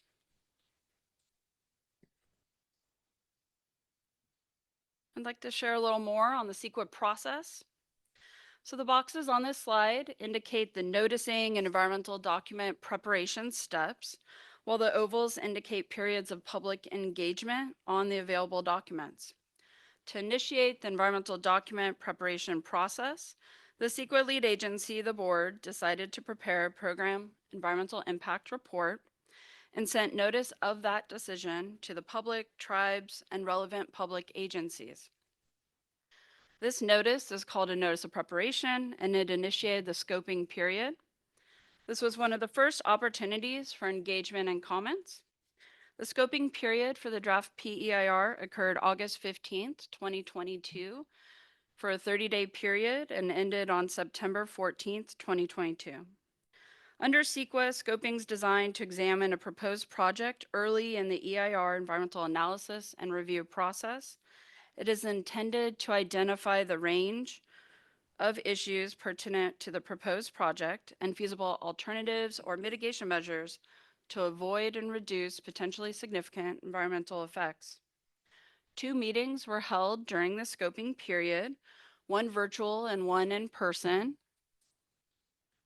to provide another opportunity for commenters to learn about the master plan development and provide comments. Following the end of the scoping period, the board considered scoping comments and began preparing the draft PEIR. Preparation of the draft PEIR is ongoing. I want to highlight for you some of the next steps in the process. The draft PEIR's preparation was largely on hold for much of 2023 as an administrative draft master plan was being developed because the PEIR's program description will be based on the master plan's content. So it's anticipated that PEIR development will begin in earnest this year and that a public draft PEIR will be available in fall of 2024. Once the draft PEIR is prepared and ready for public review, a notice of availability will be distributed and the public review period will begin. That review period will have a duration or will extend for 45 days. During the public review period, the public, tribes, and agencies will have the opportunity to review the PEIR's analysis and provide comments. The board will hold at least one meeting to both inform the public of the key results of the environmental analysis as well as receive feedback. At the end of the public review period, a final PEIR will be prepared. The final PEIR contains 3 main components: comments received on the draft PEIR, responses to those comments, and, as necessary, any changes to the draft PEIR. For any significant impacts identified in the PEIR, there's a few supplemental documents, such as findings, that will identify how the impact was considered and, if possible, avoided or lessened. At the end of this process, the board, as CEQA lead agency, will consider all of this information and then make decisions regarding if the board will certify that the final PEIR has been completed in compliance with CEQA, approve the program as described in the final PEIR, and may choose to adopt the master plan.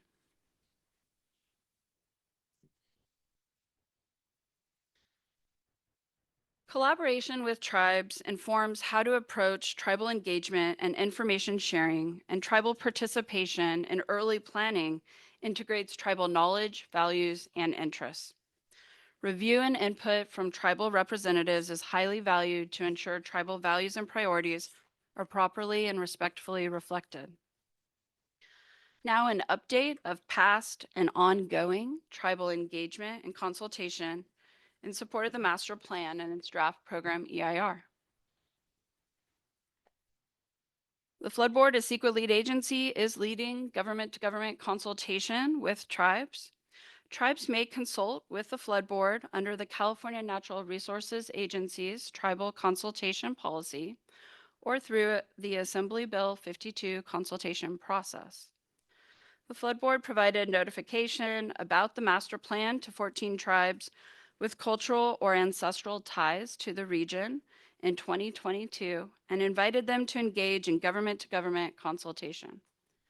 In response to that notification, 3 tribes requested Assembly Bill 52 consultation, and initial meetings were held with those 3 tribes in fall of 2022. Early tribal input informed and was included in the administrative draft master plan. And to further support early and frequent tribal engagement, a tribal informational meeting was hosted by Flood Board and DWR in January of this year to introduce the administrative draft master plan. This was actually the second tribal informational meeting related to the master plan. An initial tribal informational meeting to introduce the Yolo Bypass Cash Loop Partnership, as well as the master plan, was held in May of 2022. The Flood Board is seeking to continue consultation discussions with interested tribes and continuing to provide project updates and invitations to all 14 tribes with ancestral or cultural ties to the Yolo Bypass Cashlou region. Ongoing and future input may support the development and/or implementation of the master plan, PEIR, and proposed projects. Those are my updates for today. I'm open to any questions. Thank you for that. Board members? Do we have any hands up? So I would invite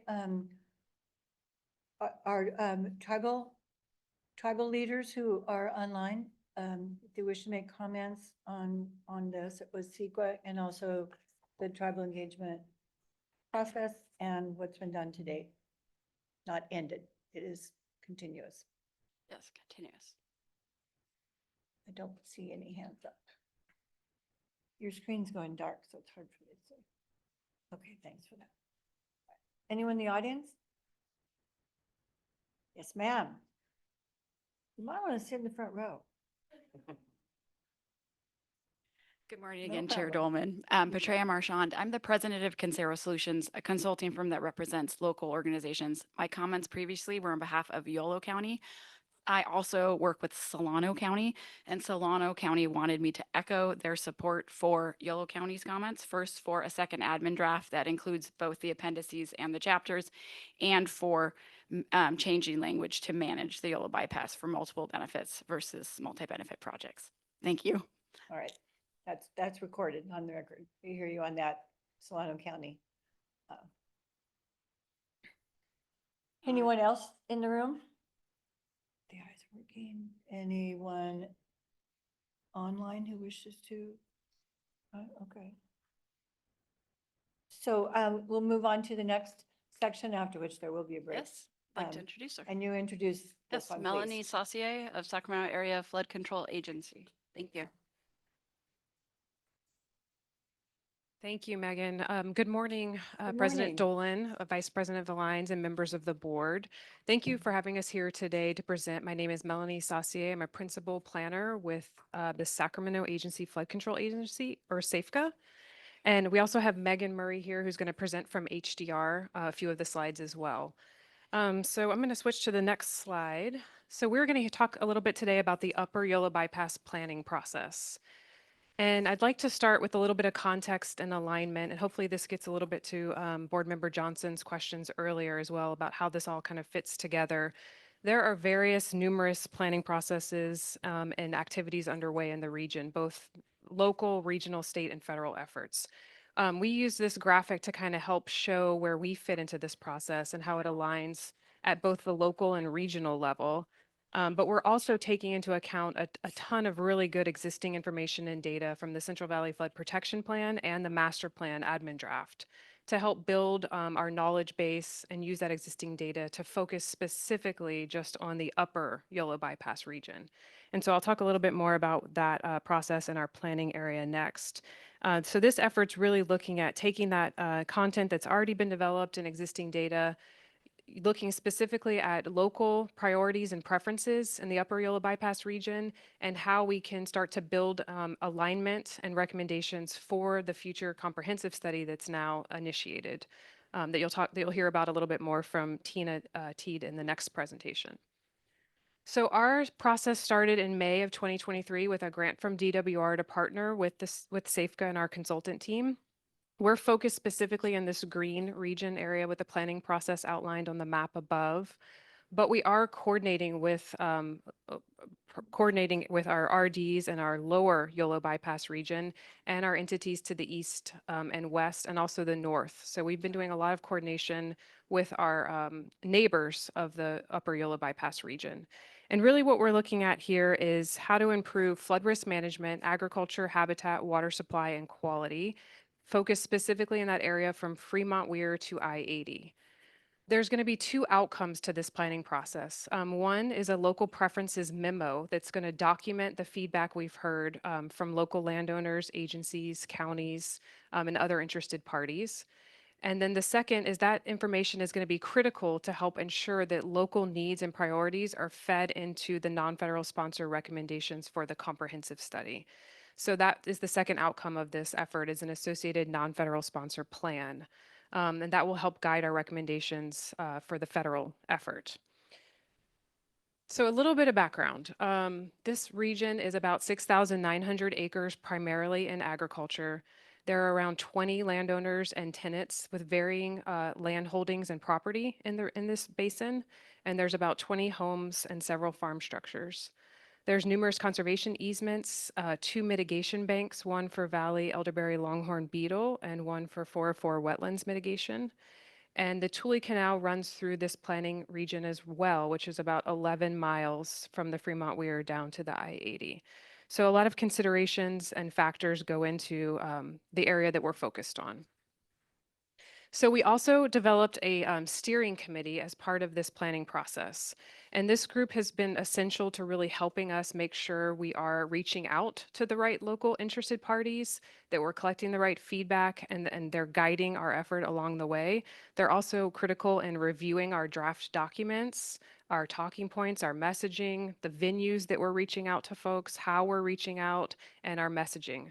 So this group consists of, as you can see here, DWR participants, Central Valley Flood Board, Yolo County, RD 1600 president, and Sacramento Area Flood Control Agency, and our consultant support team that you can see listed here as well.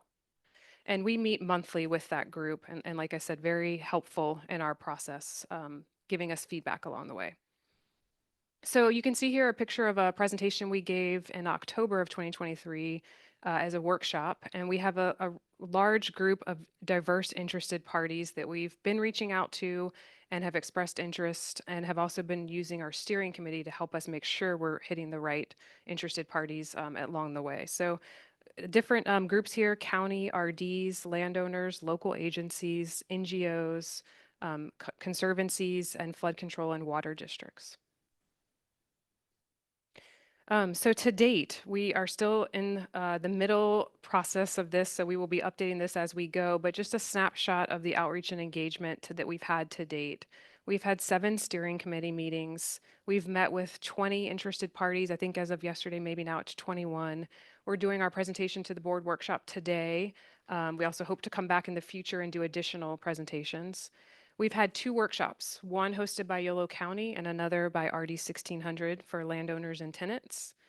We've sent out 19 mailers and flyers to landowners in the upper Elkhorn Basin. And through the Yolo County workshop, they reached out to 85 farmers, lessees, wildlife area managers, and environmental nonprofits. So while we haven't necessarily hit every single person that could be in this region or have an interest, we're actively working to reach out and setting up meetings every week with additional interested parties. So very robust engagement, and we're hoping to continue this each step of the way in this process. So this slide's a little bit overwhelming at first, but I'm going to try and walk through it just to give you all a sense of our planning process. So this first box shows where we're using that existing information, the data from the master plan, individual parties that are doing projects or planning projects in the region, like Conway and Tule Canal. And we're taking that information and feeding it into this process. And then we've also done our initial engagement with interested parties. Just the first step in that process. We went out really early, so we didn't necessarily have all of the information and data yet. And it looks like one of my boxes is upside down. Sorry about that. How did that happen? I'm just keeping you guys on your toes, I guess. So yeah, we met with interested parties to really start the goals and objectives development. That process led to this second box where we're identifying problems, opportunities, constraints, and objectives with our interested parties. So that process has started, and we're actively gathering feedback. That is helping us develop the first deliverable of this effort, which is the local preferences memo. So that has been drafted, and Megan is going to speak next a little bit about some of what we have drafted in that local preferences memo. The second step is developing and assessing potential solutions. We've gotten a lot of great feedback. We have to sort that feedback, screen it, prioritize it, and go back out to our interested parties and make sure we captured it correctly and that we didn't miss anything, that there aren't any gaps in that effort. So you can see the star. We are here in this process. Like I said, we're still really in the middle of this effort. We're working really quickly to continue our discussions with interested parties, group those solutions into alternatives, and then go back out, review them, make sure we captured everything correctly, and prepare a non-federal sponsor plan that will feed into the Corps' comprehensive study. The Corps has its own process that they'll walk through next that determines federal interest. That process can take a while, so we're trying to get a little bit ahead of that process, make sure we captured local feedback and priorities, and that it's not just a non-federal sponsor plan, but that it represents local interest as well. So now I'm going to turn it over to Megan real quick to describe what we've heard so far in the local preferences memo, and then I will wrap up at the end with some of our next steps. Thank you, Melanie. Again, for the record, my name is Megan Murray. I'm an integrated water resources planner with HDR, who is a consultant to Safeca. And I am the third and final Megan of the presentation today. There are a lot of us. So as Melanie mentioned, one of the major outcomes of this process is this local preferences memo. And to clarify, when I say local preferences, I do mean those interested parties that we did our outreach to, those meetings, the workshops, all of that information has been documented in this memo. And the first part of the memo is really an opportunity to share the questions and concerns that we've heard about modifying the Upper Yolo bypass. And then the back half of the document defines those local preferences and that vision of what they'd like to see happen in their backyard. So this document has gone out to review by our steering committee, and then it's getting a second round of review by those interested parties to make sure that what we captured is accurate and complete. So diving into the first half of the document. So in the planning world, we call constraints things we'd like to avoid or minimize. So we have a long list here. And the first is unacceptable hydraulic impacts to downstream areas. And so the idea is that we're not going to benefit the upstream at the expense of the downstream to the extent possible. The next 3 bullet points here are really about disturbances. Disturbances to private property, existing habitat mitigation areas, there are 2 in the region, and then managed wetlands. And so to the extent possible, how can we avoid or minimize impacts there? The next set of bullet points are about impacts to revenue streams. So RD 1600, their O&M assessment revenue, as well as Yolo County's property tax roll. And then the last set of bullets here really relates to impacts to agriculture. As Melanie mentioned, this is a predominantly agricultural heavy area. It's incredibly important to the local, regional economy as well as the community. And so to what extent can we learn from all of the projects that have happened in the region and improve upon them? So in our outreach, we heard concerns about from previous projects how agriculture was impacted during construction and after construction, impacts to their revenue as well as their production. And so how can we learn from those processes and improve upon them? And so that's something that we're keeping in mind as we move forward.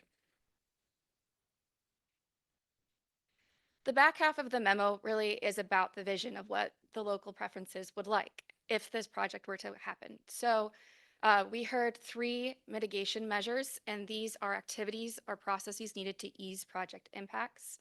And then 22 projects or on-the-ground modifications. And I won't list all 22 projects here, but I will provide several examples on the next slide.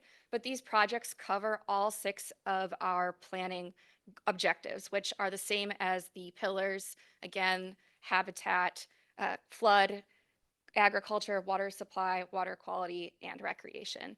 And so we have a diversity within those projects represented. Also, several of these projects also can be found in the master plan, the administrative draft. And then the final piece here are the actions, and these are non-structural activities, which include things like a funding strategy, a committee, or a maintenance plan. So in these boxes here are just a representative, are examples of what we heard. They're not representative of what we heard, but just want to give some context rather than go through all of that just in interest of time. So for our mitigation measures, examples include investments to bring fallowed lands back into production and support the implementation of the YOLO Habitat Conservation Plan. And in the middle box, we have project examples. The first two are related to RD 1600. There are some levee repairs that are needed, and also within Knights Landing Basin, as well as some pump station upgrades within RD 1600. And then within the YOLO bypass area and the region, groundwater recharge projects, as well as the Fremont Weir Wildlife Area access improvements. And then in the final box here, we have action examples. Some of these are investments to increase the productivity of existing agricultural lands and infrastructure, and then identify potential revenue streams for operations and maintenance. The last slide here is really getting to the operations and maintenance piece and the outreach that we heard as it relates to the Tule Canal. So something that we heard very loud and clear is that the operations and maintenance of the Tule Canal needs improvement. So here's a picture of the Tule Canal, and you can see a lot of aquatic vegetation here. As it stands right now, operations and maintenance is handled on a landowner by landowner basis, and there is no system-wide approach. As such, issues with aquatic vegetation and sedimentation are an issue. And so something that we heard that the locals would prefer is an operations and maintenance plan that clearly identifies who is responsible and for what, as well as identifying potential revenue streams. The other item that we heard as it relates to the Tule Canal is about compatibility. So the Tule Canal serves as a drainage function as well as a water supply delivery function. And so any proposed changes within the upper YOLO bypass need to be compatible with the continued use of that Tule Canal. So now you all have an idea of what is included in this local preferences memo, but the question is, what do we do with all of this information? So on this slide here is another graphic with our process. So as I've mentioned, we've compiled all of the information from our outreach into this local preferences memo. And from this, we get two diverging paths. So those elements that likely have a federal interest or justification are going to be documented in a non-federal sponsor plan, which is going to go through the Corps' comprehensive study process, which we'll hear about in the next presentation. Those elements that do not have a federal interest or justification are going to be explored through other avenues for implementation. And I'll leave it back to Melanie to talk about our next steps as well as our schedule. Thank you, Megan. Melanie Saucier here again to present on the last two slides. So this is a high-level look at the schedule and kind of the planning process and how it fits into a broader schedule. Just a few caveats with this slide. The comprehensive study schedule is not fully developed yet and may be longer than this, but just to show you an example of kind of how this process would fit into a comprehensive study process and kind of where we are in this timeline. So at the upper blue box, we are actively working to update and finish developing that local preferences draft memo. That is out for review right now. We're getting feedback every day and up until hopefully next week and the following week, we'll have some additional feedback from our local interested parties on that. We want to make sure we captured everything, we didn't miss anything, and if we did, we have time to iterate and update that local preferences memo. And then our next step is HDR team is actively working on drafting the non-federal sponsor plan. We will have that out for review with our steering committee and then back out to interested parties. And then like I said, we'll submit that to the Corps as part of the consideration for the comp study. So this process, while we're trying to move quickly, overall, this is a long process, and we are trying to fit into the comprehensive study the best way we can and continue that dialogue with our local interested parties. This isn't going to stop by any means. We're going to have to continue to, invest in our time and our conversations with all of our interested parties. So next steps, we're continuing outreach. We are working on a newsletter update to Yolo County landowners and the Farm Bureau. We are working actively with DWR, the board, and the Corps to do tribal coordination as they're already actively doing that and work with our non-federal sponsors through that effort. We have additional meetings that we'll be scheduling with reclamation districts and Yolo County Board of Supervisors to also present to them on this process. And like I said, we're working on the local preferences memo, getting additional feedback on that, and drafting the non-federal sponsor plan. The coordination with the Corps and the comp study has already begun. We've already been working actively with our non-federal sponsor team and the Corps team, and we're embedded in that process. So we're continuing to coordinate on that, make sure that the preferences we have heard are captured in the scoping and the efforts that you'll hear about next from the Corps. So that's all we had today. Thank you all for having us here and for having this workshop today. It's really helpful to have one spot to talk about all these different activities. So thank you. Our thanks to you as well. Yeah, we'd like to put these on. We need folks to give us information, otherwise it's boring, and it has not been so far. What has been the impetus of defining this upper Yolo bypass segment? Yeah, that's a really good question. So you heard a little bit earlier today about phasing and how the Central Valley Flood Protection Plan and the master plan wanted to take things in the whole entire Yolo bypass in a phased approach and a phased system. The Corps is also looking at that. And so the upper bypass is really the first phase potentially of implementation. It's allowing us to increase resiliency and conveyance of the overall system and also build onto other projects that have already happened like levels and projects downstream. Is the goal conveyance, or is it also identifying projects that meet multiple benefits? Did I Yeah. get that right, Patria? Yeah, it's really looking at the whole upper system. Yeah. Because there's some conversation out there that all this stuff happening here is all about water supply. And the Central Valley Flood Protection Plan clearly is saying that it's far more than that. Right. If it even is that. I also didn't hear anything about species. Yeah, so we are, the Maybe the Tule fish. Canal team is actively looking at incorporating ideas and concepts that are already ongoing, such as the Conway setback and some of their improvements to the Tule Canal. The Corps is also considering some fish passage improvements. So we are actively working on considerations for that whole stretch of the 11 miles of the Tule Canal and creating some alternatives that would feed into this process as well. So this is 11 something miles of the canal, and then what happens to the rest of the miles? So I Somebody think, else? yeah, I think DWR Someone has else. some projects in the master plan that may consider that as well. But yeah, we are just focused on the upper bypass right now. Yeah, yes, we're dealing with a system that was not created as a system. We're about 100 years behind what we need to do. Okay, thank you. More to come, of course. Board members? Any hands up online? Tribal members, you're first.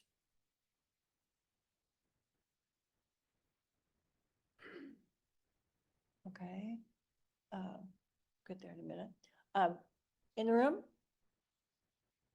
Some people are smiling and I was asking, wonder why. Okay, we have a hands up from, where did it go? Sabrina Snyder, Yolo County.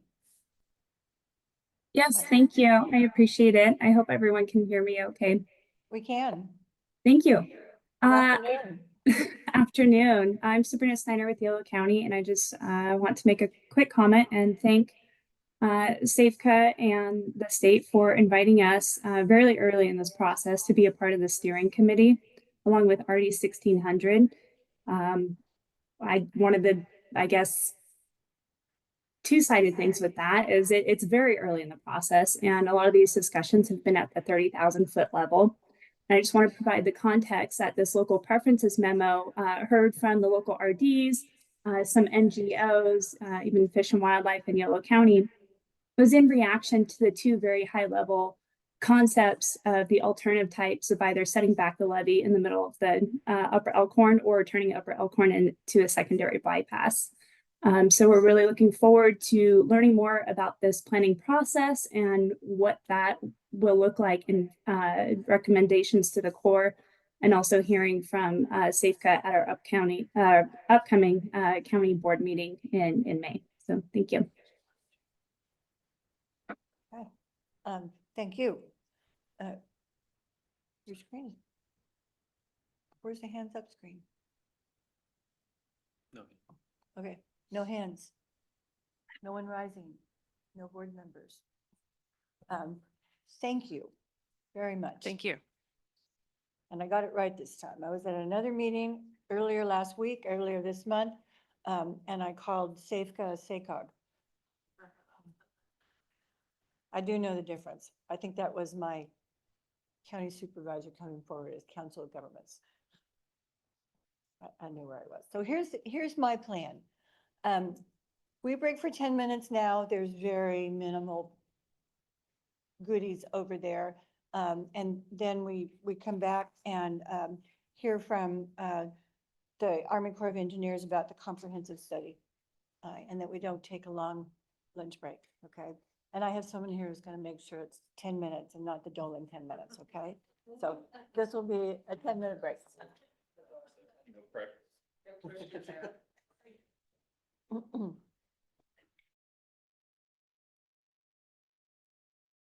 Just a minute. Yeah.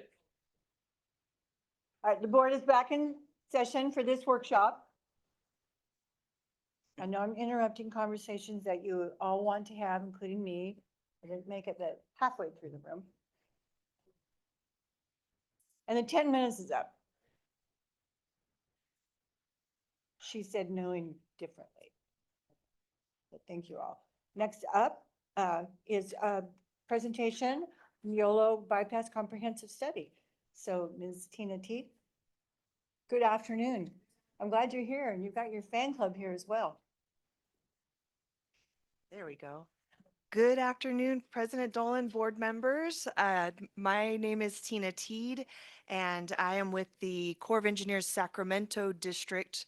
I am the Regional Technical Specialist for Plan Formulation. It's a rather long title, but for the YOLO Bypass Comprehensive Study, I have the distinct honor of getting to serve as the lead planner from the Corps of Engineers part of our team.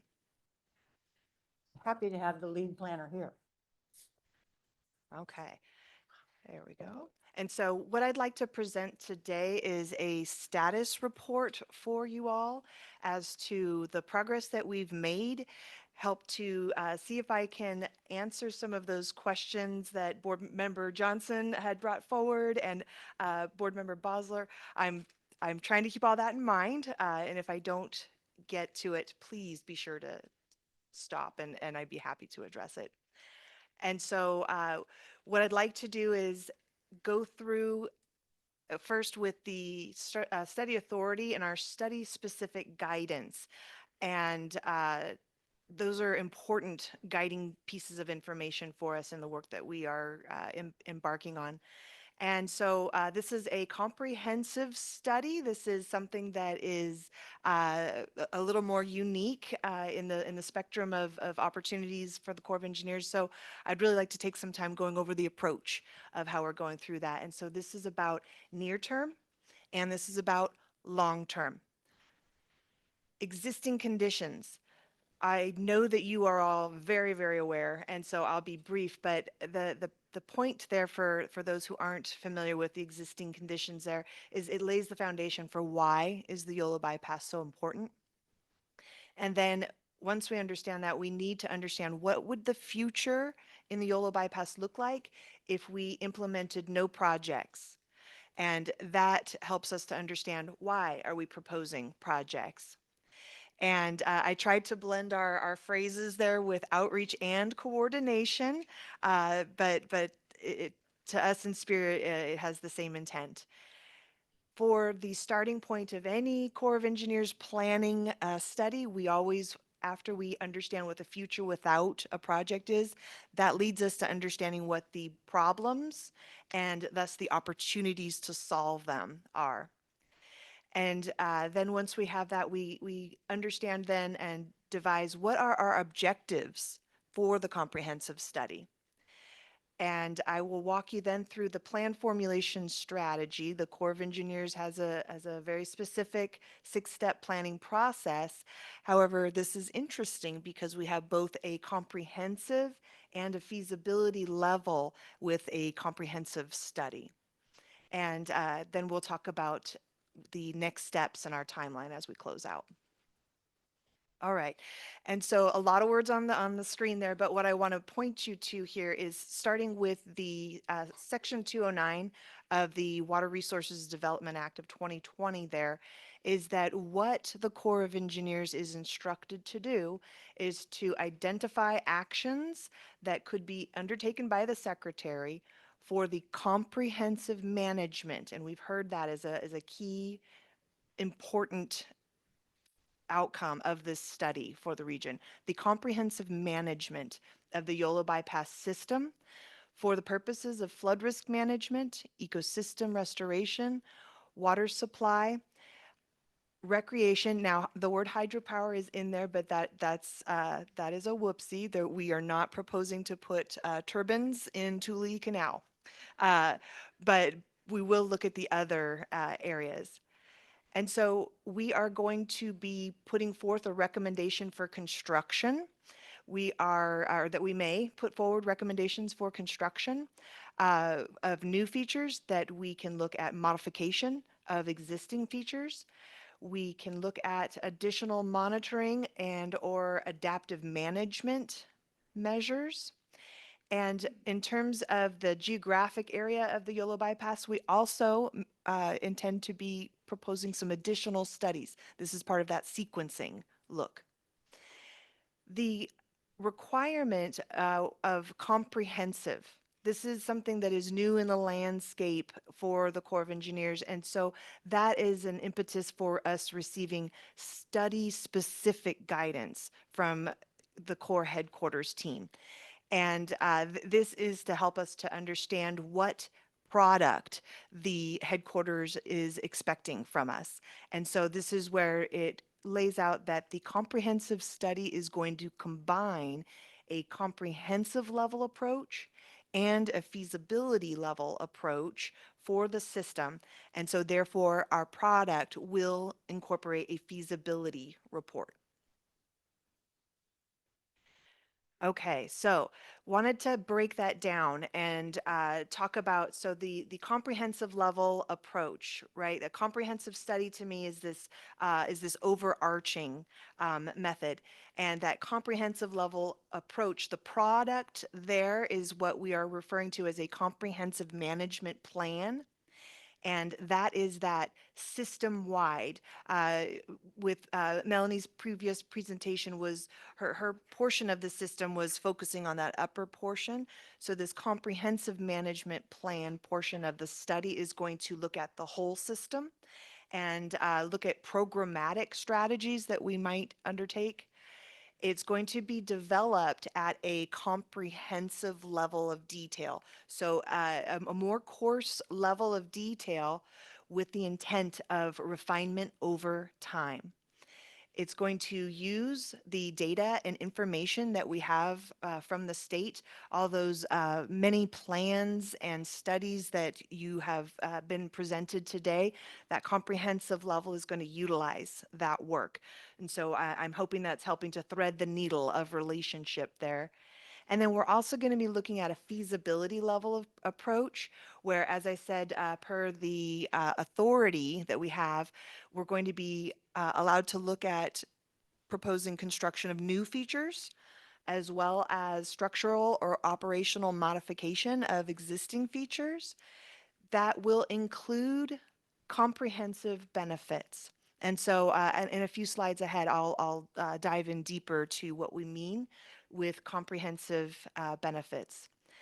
And this will be developed at a feasibility level of detail. And so for those not familiar with a feasibility level of detail, that's going to get us a level of design that we can perform a deeper understanding of the potential environmental impacts, the costs associated with that, and to be able to inform the opportunities for the comprehensive benefits that we can achieve.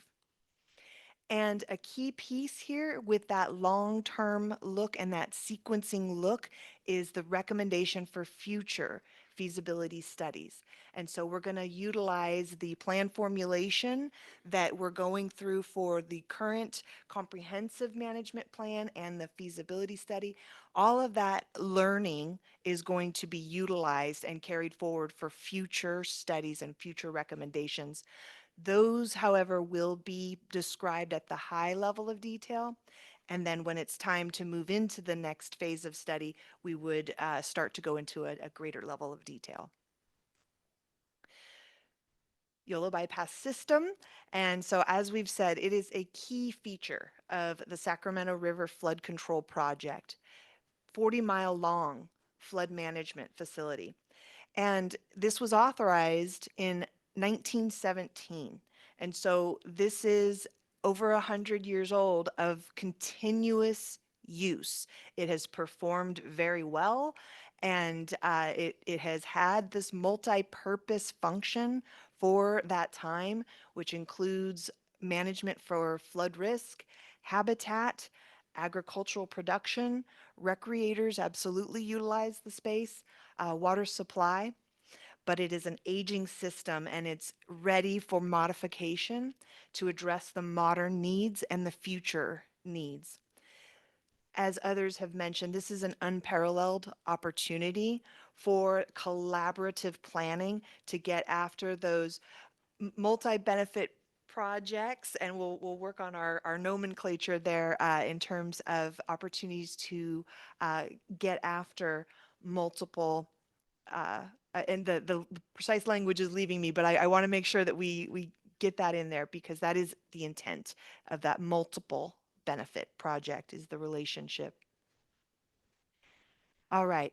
And so I'm not going to read all of the items on the slide here, but existing conditions is where we start in our study process. And so we know that we want to understand what is the current scenario with flood risk reduction. And that, like we said, this is the heart of the Sacramento River Flood Control Project, bringing reduction in risk to almost 1 million people, $150 billion in critical infrastructure. So that is an important item for the team members to hold in their minds. This is an ecosystem of national significance already, and that includes the Pacific Flyway, culturally significant species, endangered and threatened species. It is designated critical habitat for green sturgeon and delta smelt. The agricultural economy within this region, over 900,000 acres in production in the vicinity. Important to keep in our mind. Water supply delivery system, it's a significant area for contributing to the success of biological opinion requirements. It's an area of historic and cultural significance. Congress has designated the Sacramento San Joaquin Delta area as an area of national heritage area. And then, of course, recreation and education. There are so many youth and adults that go out and recreate. They have opportunities for outdoor education. We have tourists that will come. We have hunting groups that utilize the opportunity, birding groups that utilize the area. And so extensive engagement with our threatened and endangered species. So what we need to know as we get started and understand what problems we'd like to address is first, what does the future without project condition look like?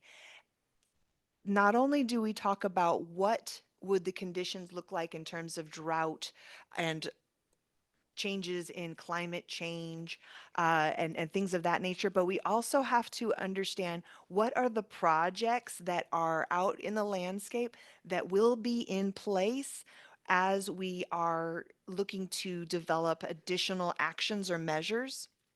And so some of the assumptions include that the Folsom Dam raise, all of that at work will be completed. The Sacramento Weir and Bypass Widening Project completed, and then several levee improvement projects completed. That is part of our assumption, even though some of that is still underway work-wise. Additional is the inclusion, right, that with the Fremont Weir Adult Fish Passage Modification Project. Some of these items are existing conditions, some of them are in the future without project conditions because they're underway. But we have, in addition to flood risk management measures and actions, we also have habitat measures and actions.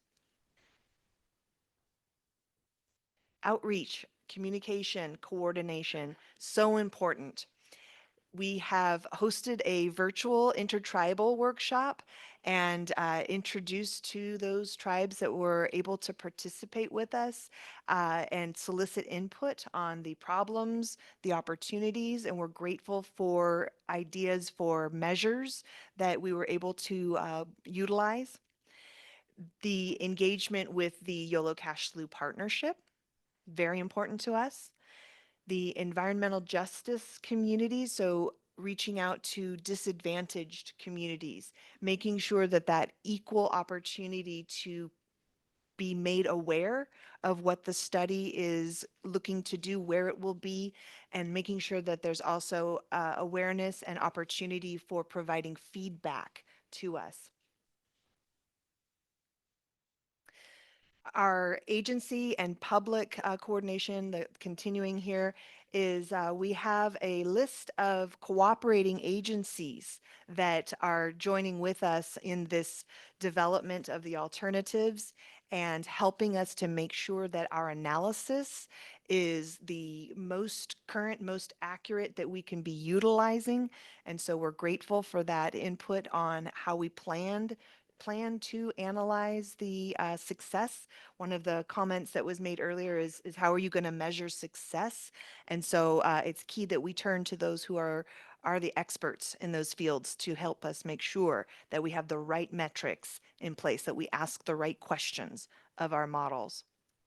And then we held an interagency scoping kickoff meeting for them just ahead of the holidays, and we'll be holding some more meetings with them as we have additional progression. Okay, the problems and the opportunities that we have to solve them.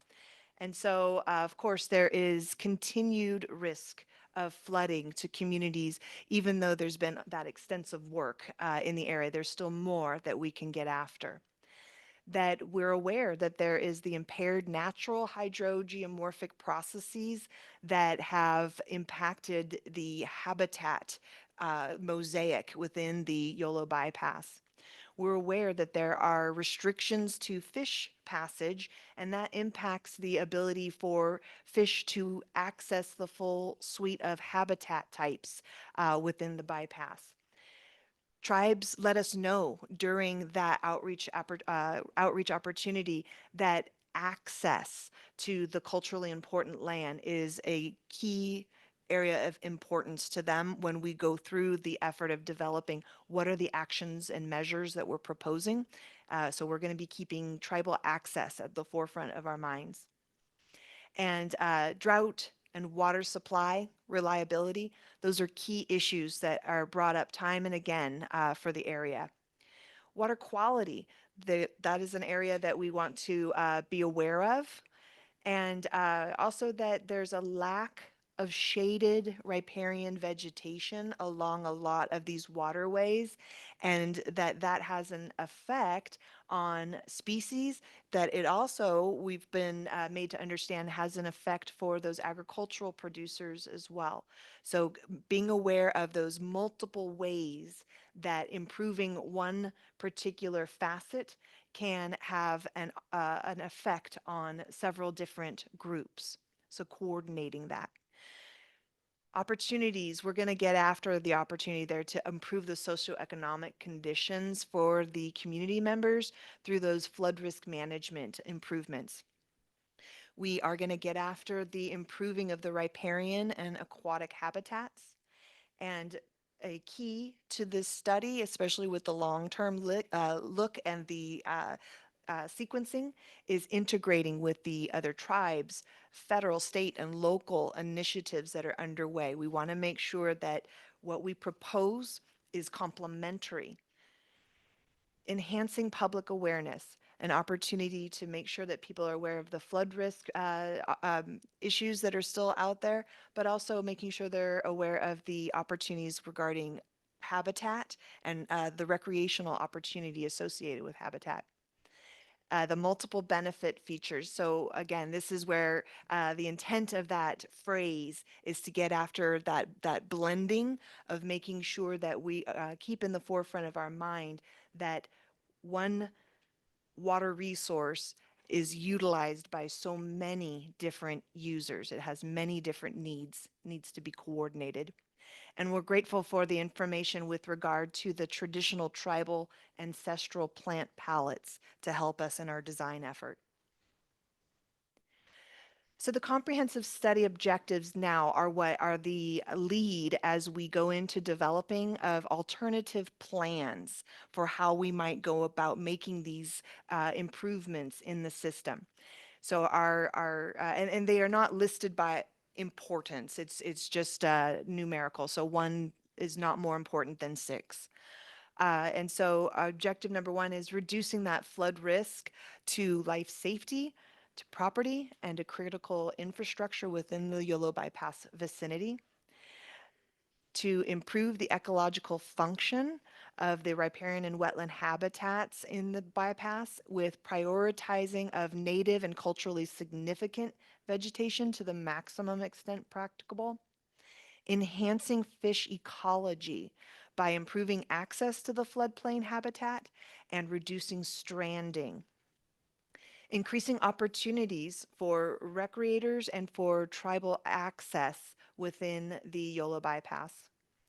Increasing the sustainability and the resiliency of the flood risk management system and its associated agricultural, riverine, and floodplain habitat within the Yolo bypass.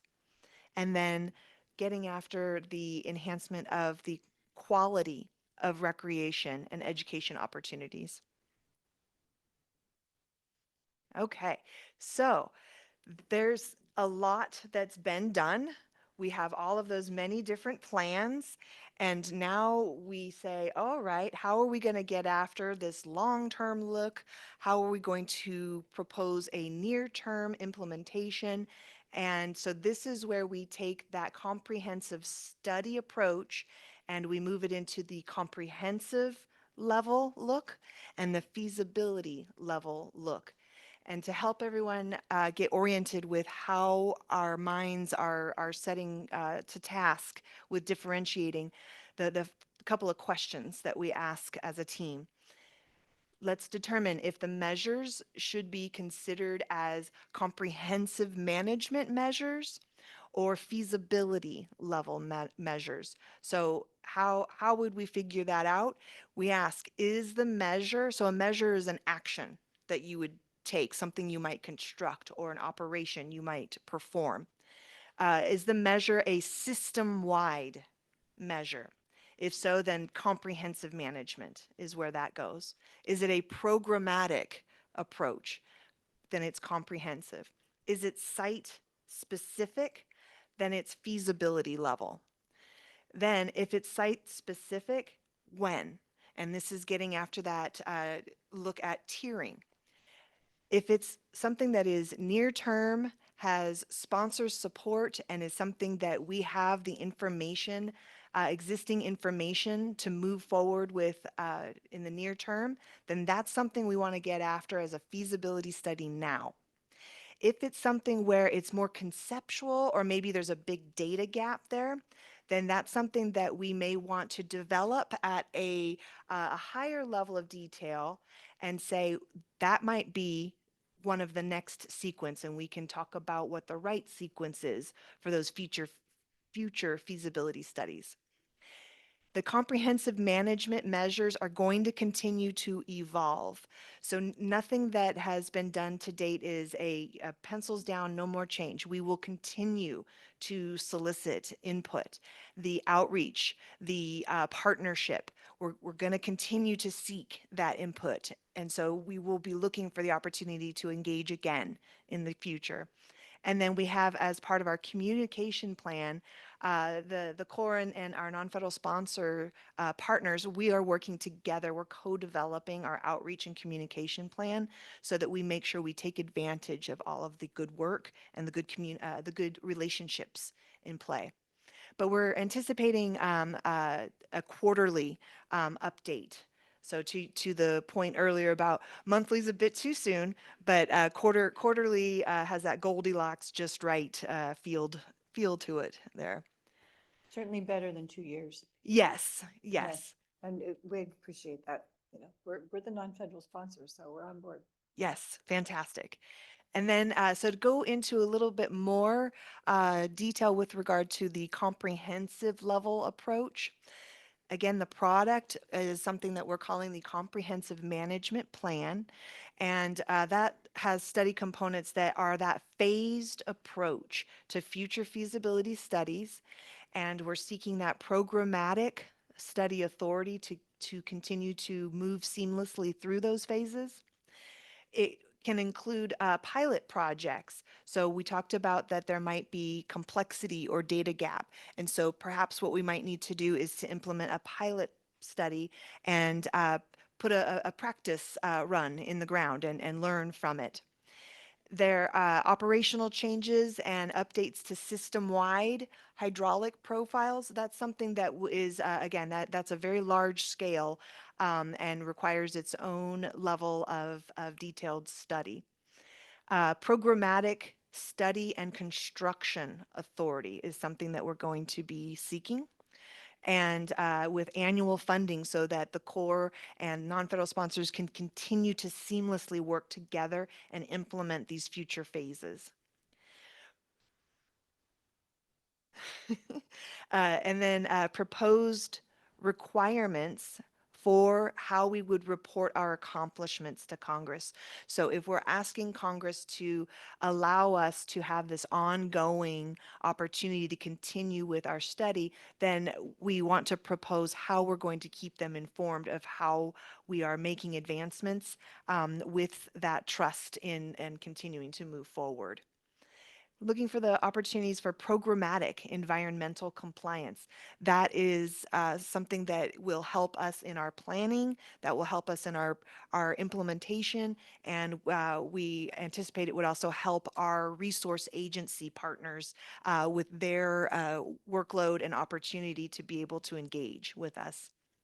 So we're looking for engagement and a funding plan for early and continuous integration of the federal agencies.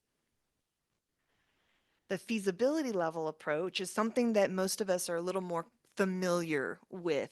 And so this is where, following the same pathway that Melanie was describing, we go through and ultimately develop alternative plans. And for this first increment feasibility study, we're going to be focusing on the priority purposes of flood risk management and aquatic ecosystem restoration. And we're going to be looking to enhance or optimize secondary purposes that are identified in the study authority and has been expressed to us of interest from the sponsors and from the partnership. And so we have, what that means is a flood risk management purpose. That theme is a strategy that focuses on the flood risk management in terms of increased floodwater conveyance, increased bypass capacity, and then for the ecosystem theme is a strategy that focuses on addressing fish passage and also floodplain habitat. So those secondary purpose themes, those are areas where those are very important to us, and we want to, with this first increment, look at how we can have additional benefit, comprehensive benefit in the areas of drought and water supply, with regard to agricultural production sustainability, with regard to water quality, and with climate change resiliency. Okay, and so study process and how we move through. You know, Melanie, I really want to borrow your slide because it's much more, it looks a lot better than my army green one. But as what we want to talk about here is for the comprehensive study. This is both in terms of the comprehensive management plan and the future work we plan to do and the near-term feasibility study. All of those, we start at a conceptual level. We work with existing information and existing knowledge, and then we start to develop plans. We compare, we learn, we confirm that we have the right concepts in play, we have the right sequence in play, and then we refine over time. So where we have major check-in points for feasibility studies is we have these 5 milestones that over time we achieve. First is the alternatives milestone, and this is where what we refer to as the vertical team in the Corps of Engineers. And so this is at the district level, the South Pacific Division level, and at the headquarters level. All 3 tiers are engaged with us, and so they have been active with us already. And at the alternatives milestone, this is where they in writing say that yes, they concur with our plan. So those strategies and those plans that we talked about, the timeline, the costs, all of those are going to be in writing concurred with. Once we have that, then we start into the in-depth final refinement of alternatives, or an analysis of the alternatives, so the modeling work, the qualitative assessment work, and then we evaluate them. We compare our alternative plans to how the future without project might perform.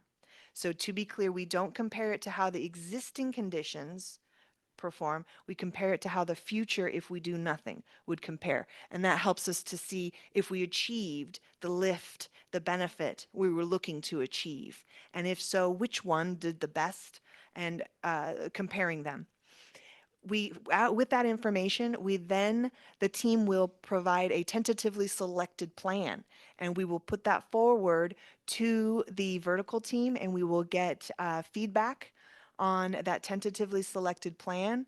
And once we get the thumbs up on our work that we did to develop that tentatively selected plan, that is the point in time when the public will be given the draft report with the draft NEPA and CEQA information, and we will have concurrent review from the public, from our tribal members, from our policy and legal review teams, from our agency technical review teams. So a lot of intense scrutiny of the work that we did goes on between milestone 2 and 3, the tentatively selected plan, and then the agency decision milestone. Ahead of the agency decision milestone is where the team will work together to resolve all of the comments that we receive. It is a big lift to resolve all of those comments, and we keep a record of those comments. We keep a record of our responses. We refine the document. In some instances, studies might need to refine some of the analysis work that has been done. It will be yet to be seen. Once we've done that, then we move into that feasibility level of analysis on that one selected plan. So we dive in even deeper into that one selected plan. And once we have completed that effort, we have what's called a final report milestone. So that final report is developed. We put that final report will be available to the public, but that is not a comment and response period timeframe the way that the draft report is. And then it goes up to Washington, D.C. for their review and their decision as to whether or not we get to have a signed chief's report. And so it's a big celebration when a study gets that signature on that chief's report. All right. And so really want to emphasize for everyone, this photograph, this is one team. Yes, we have designation of Corps of Engineers team members, cooperating agency team members, and non-federal sponsor team members, but we are one team and we are working together as one team. So, okay.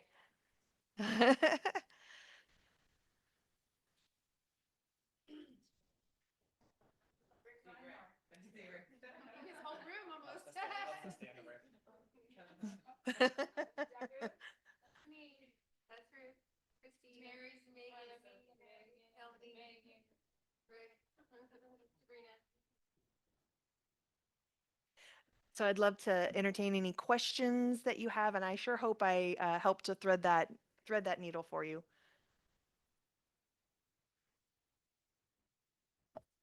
Okay. Member Johnson. I do Member have a Johnson, couple, go ahead. and I think I'm going to start with what is Okay. probably going to sound like remedial Corps of Engineers terms of our training.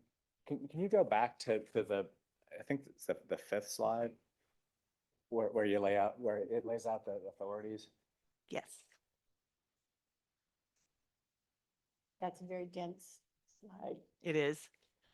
And I let's see, this one? Yeah, third slide, sorry. So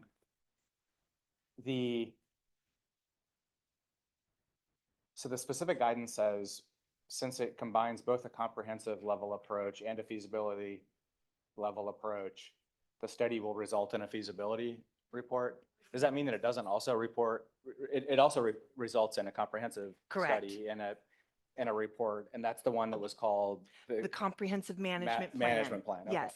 And then and the bullets in the middle, does that come from the statute or from the Yes. the guidance? Yep, that comes from the that's WRDA. Okay. Mhm. So then back to toward the end, like maybe 17, I think the last one just before the picture.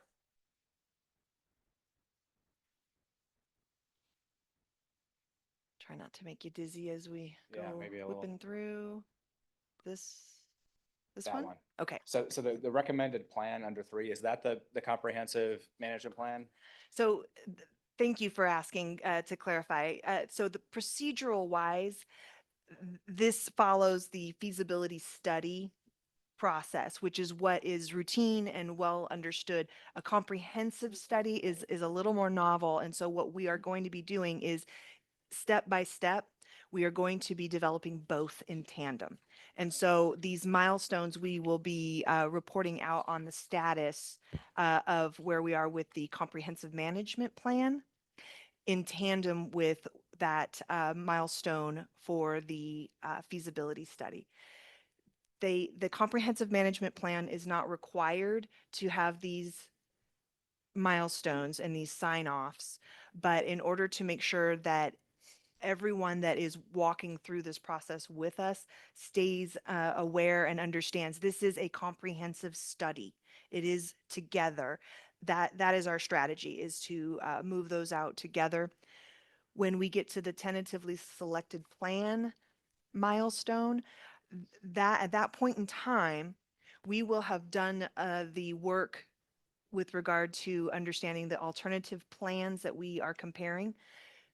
Our expectation is that a lot of information that we learn from trying to determine which would be our near-term implementation strategy, that learning will help inform the comprehensive management plan in terms of, okay, this is what we would want to get after as the next phased feasibility study, or this is something that we want to integrate in at a systematic, programmatic level after all.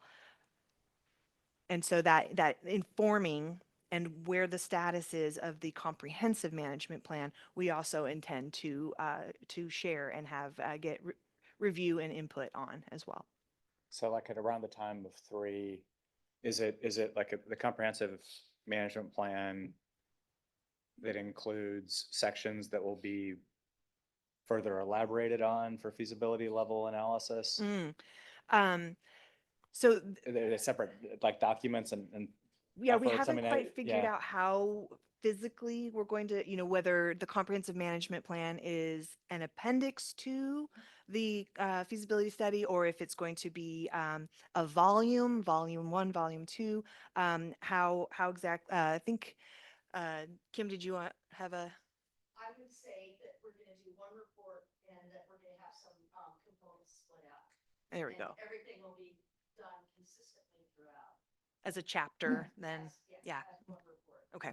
Would you mind saying that Oh. there in the microphone so it does appear on the recording? Yes, absolutely. And so my boss just corrected me Oh. that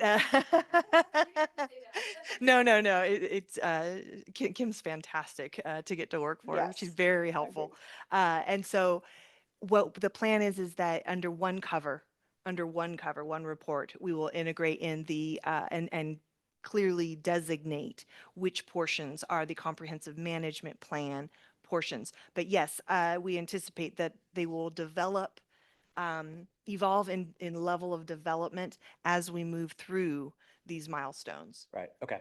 Because to rephrase then, if I, just to test my understanding, 'cause it seems like it makes sense that there's the comprehensive study and the comprehensive management plan that lays out the big vision that then can have things cheered off at more granular levels, some of it being done in parallel at the beginning, some of it coming later to follow up on things that were described in the studied in the comprehensive study and described in the plan. Right.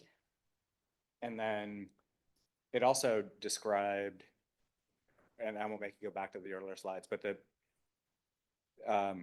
seeking further programmatic study authority and construction authority. So that comes afterward and would be, I get the construction authority, but what's the programmatic study authority that comes after? So that? right now, right, so that is what we would be asking for, is for, as part of our recommendation that we send to the chief, is the chief of engineers for the Corps, is to say, we recommend near-term construction of this project, whatever it may be. And that we also recommend creation of a continuous authority and funding stream. So there will be that pause, if that's what you're getting to, is there will be that pause as we wait to get that before we could move right in. Specific construction authority and more general authority to continue to pursue the comprehensive management plan. Correct. Okay. And there's one item I didn't mention that the team has talked about as well is, and it's just so early, we don't know yet, but the tiering is so important as a system, right? And so it could be that the tiering is not only in terms of what you implement or what you study in sequence, but is there a sequencing of what you might construct? So either a near-term proposed construction item, or maybe a future proposed construction item that may be requested to be constructed in sequence rather than all at one time, with the idea of this is a system, and sometimes you need time for equilibration of what is happening in the landscape. Okay. And then last question, at least for now, can you put dates on these? That was my question too. That's pending. Where are we where are you right now? And We are hovering around the alternatives milestone. And so we are actively working to get vertical team alignment on those, the proposed strategy, the proposed dates, the proposed costs. All of those are what we are actively working towards right now. So if I had to put a "we are" here, I'd put it right above the little number 1. Yes. number 1. Oh, I guess Oh, right above the number 1. Oh. I was going to put it above the number 2, but I'm a little eager Right. for this. I'm just wondering how old I'm going to be when we get to number. Or at what is number 5 when it gets to the point that there actually is action on implementation with dollars? Number 5 is when we have provided a recommendation for what would be what would be constructed. And then after that is then we have to wait for the authority and the funds to go construct it. Okay. So what would be a point to bring you back to talk about where what the progress of this study is? Well, so we plan to provide quarterly updates. Okay. And so we want that as a rhythm for the public and for the board, for the partnership. We want to make sure that we have a rhythm of quarterly updates. That would be good. Yes, momentum is so important. Information and feedback is critical. Yes. Yeah, thank you for that. Member Grego, then Member Bosley. Thank you. Thank you. I want to thank you for your presentation. In fact, I want to thank all the presenters today because there's a lot of information. It's a big project and there's a lot to absorb here. So my question basically leads to not just this project, but you also in your slides mentioned other projects that were completed, such as the Ring Levee, the Natomas project, West Sacramento. And so the question leads to, you know, when you interact and have this consultation with tribal members that are associated with the project, does the Corps put limitations on resources in regards to when ground is disturbed and monitoring is involved? I've heard some things in the past, and so I'm just wanting to check in on this since I have you here.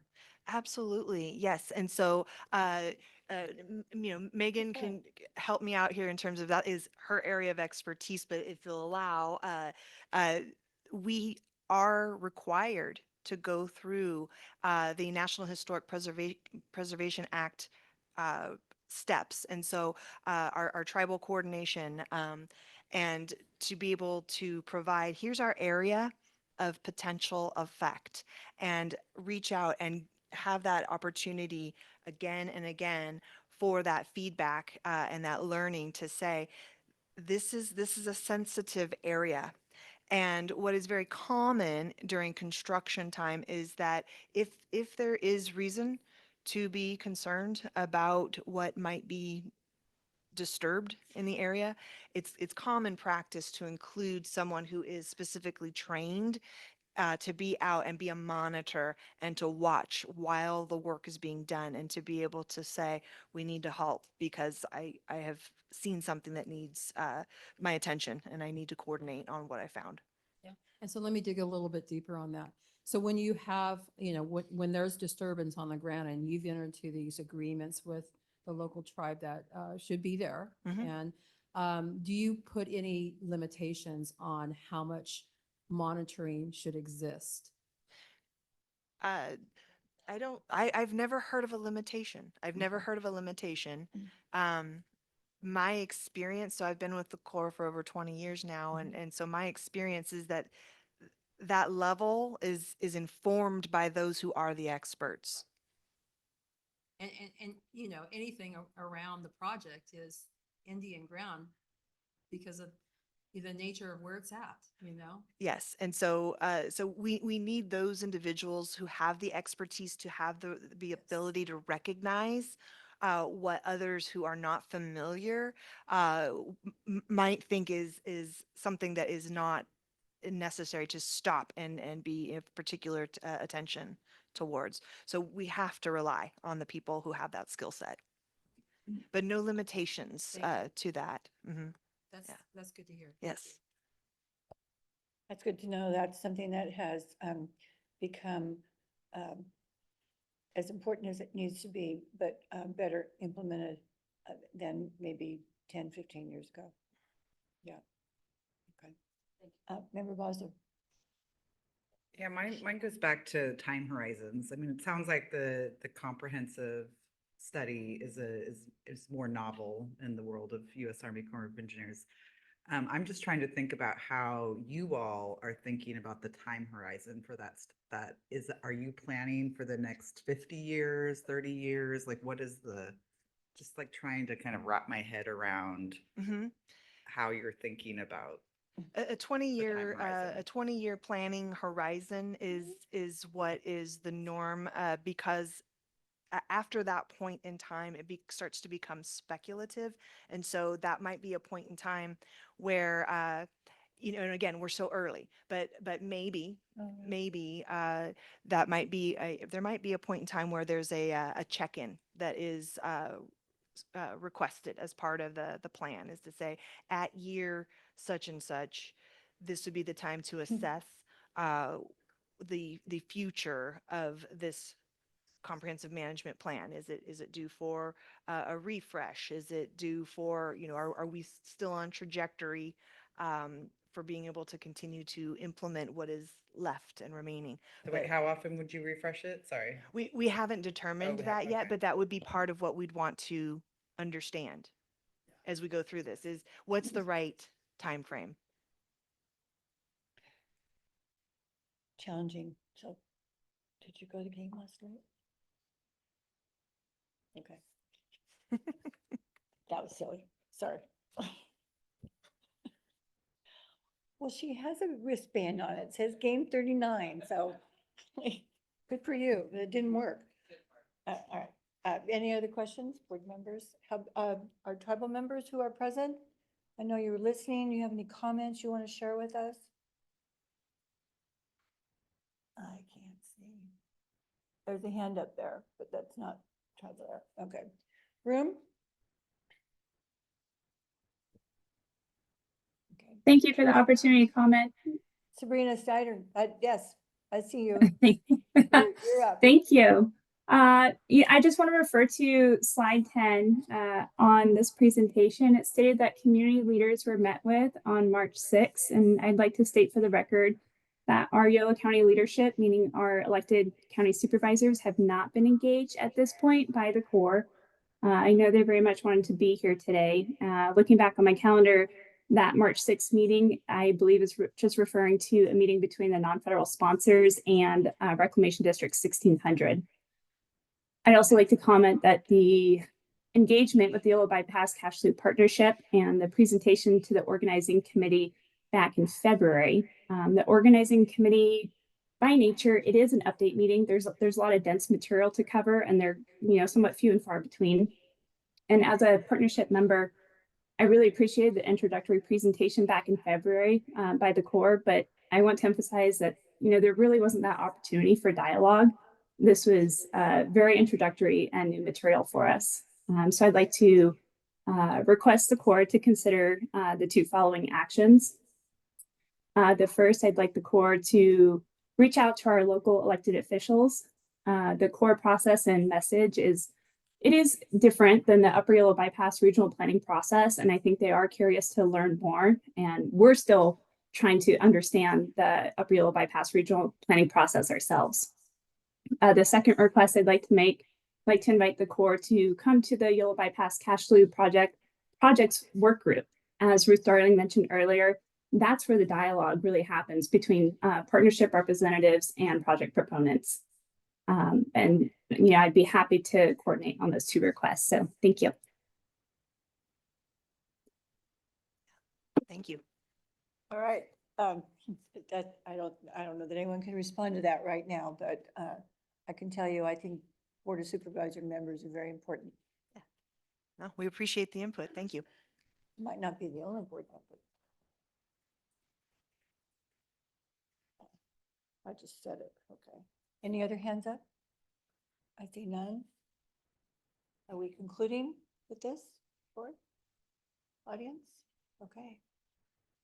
All right. I know we're going to see you again. Yes, This yes. is a lot. Yes.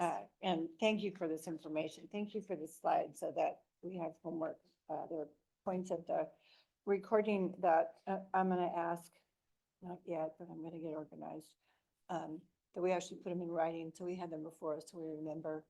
Yes, that's what was said. What's the follow-up here? Sounds So, great. Thank you so much. All right. Thank you. Ruth Darling's going to come forward and kind of wrap this up, but I know I'm speaking for the board with appreciation and thanks for the effort put into these presentations, for being here. And I'm going to say thank you for being here in person. It's important when we have those interactions and can meet each other or actually see more than just headshots. Yeah, this went well. A lot of work has been done. A lot is to be there. This board is committed to keeping positive energy, outreach and communication, and actual implementation going forward, and not just discussion of ideas. Agreed. Ms. Thank you. Darling, thank you for your organizational effort on this. And Christine Van Dyke, thank you for all the outreach that you do. You didn't really have enough opportunity. And I've talked with you about this and you put it forward about the amount of outreach and engagement that you do. It's not just, oh, it's time to do that. It's something that you live and breathe. So appreciate that. Ms. Thank you. Darling. Yeah, so I'll just provide a conclusion to today's partnership forum and workshop. Again, thank you to all our presenters and their staff and the collaboration that it took to put on this workshop and the forum today, and everyone online for participating. We're better together. So the partnership forum has grown to over 1,100 interested parties. Ms. Van Skyke organized the Gov Delivery listserv when she came on board as a staff member at the Flood Board. And so some of you might have gotten that invitation through the CNRA Gov Delivery listserv. Yes. But that goes to over 300 interested parties. You can sign up on our website. So Christine manages all of that data and all of the contacts. So we're really glad folks joined online today and can hear our updates. We'll continue development and coordination on the Yolo Bypass Cache Slough Master Plan. We will come back to the board and provide an update before the public draft. If it's necessary to come before then, we definitely will do that. And we would like to come back to the board for the Upper Yolo Bypass Cache Slough planning effort. For the comp study, we just had that first alternatives milestone meeting in April with the non-federal sponsors in the core and the vertical team like Tina described. There will be another AMM meeting. So scope, schedule, and budget is not finalized. I think that it's appropriate to come back to the board when that is finalized to share the results of the AMM and the scope, schedule, and budget, and then really hit on that quarterly update to the board. And we are committed to keeping the region informed and engaged through this planning process. So thank you all for the venue. The partnership forum venue is described in the governance framework, and we did share that the board's public forum venue is probably the best place to host these partnership forums. So again, thank you for providing that for the partnership. And I think that's backwards. But thank you for thanking us, but we're just all going to say lots of thanks at this point. and here is our contact slide. So I'll just leave this up here for now. And that's all I have.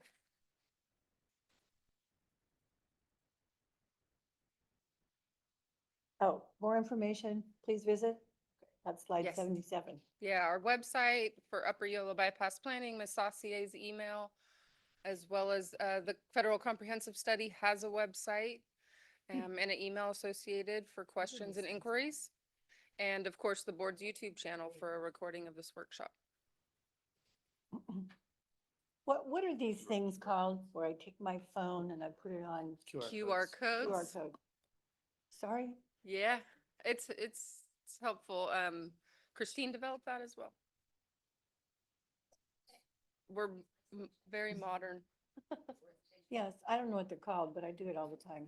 Yes, and the board received a copy through the Dropbox link, but we'll work on uploading this presentation to the partnership website as well. Yeah. What? Oh, it is. Yeah, I've seen that more and more. That's me.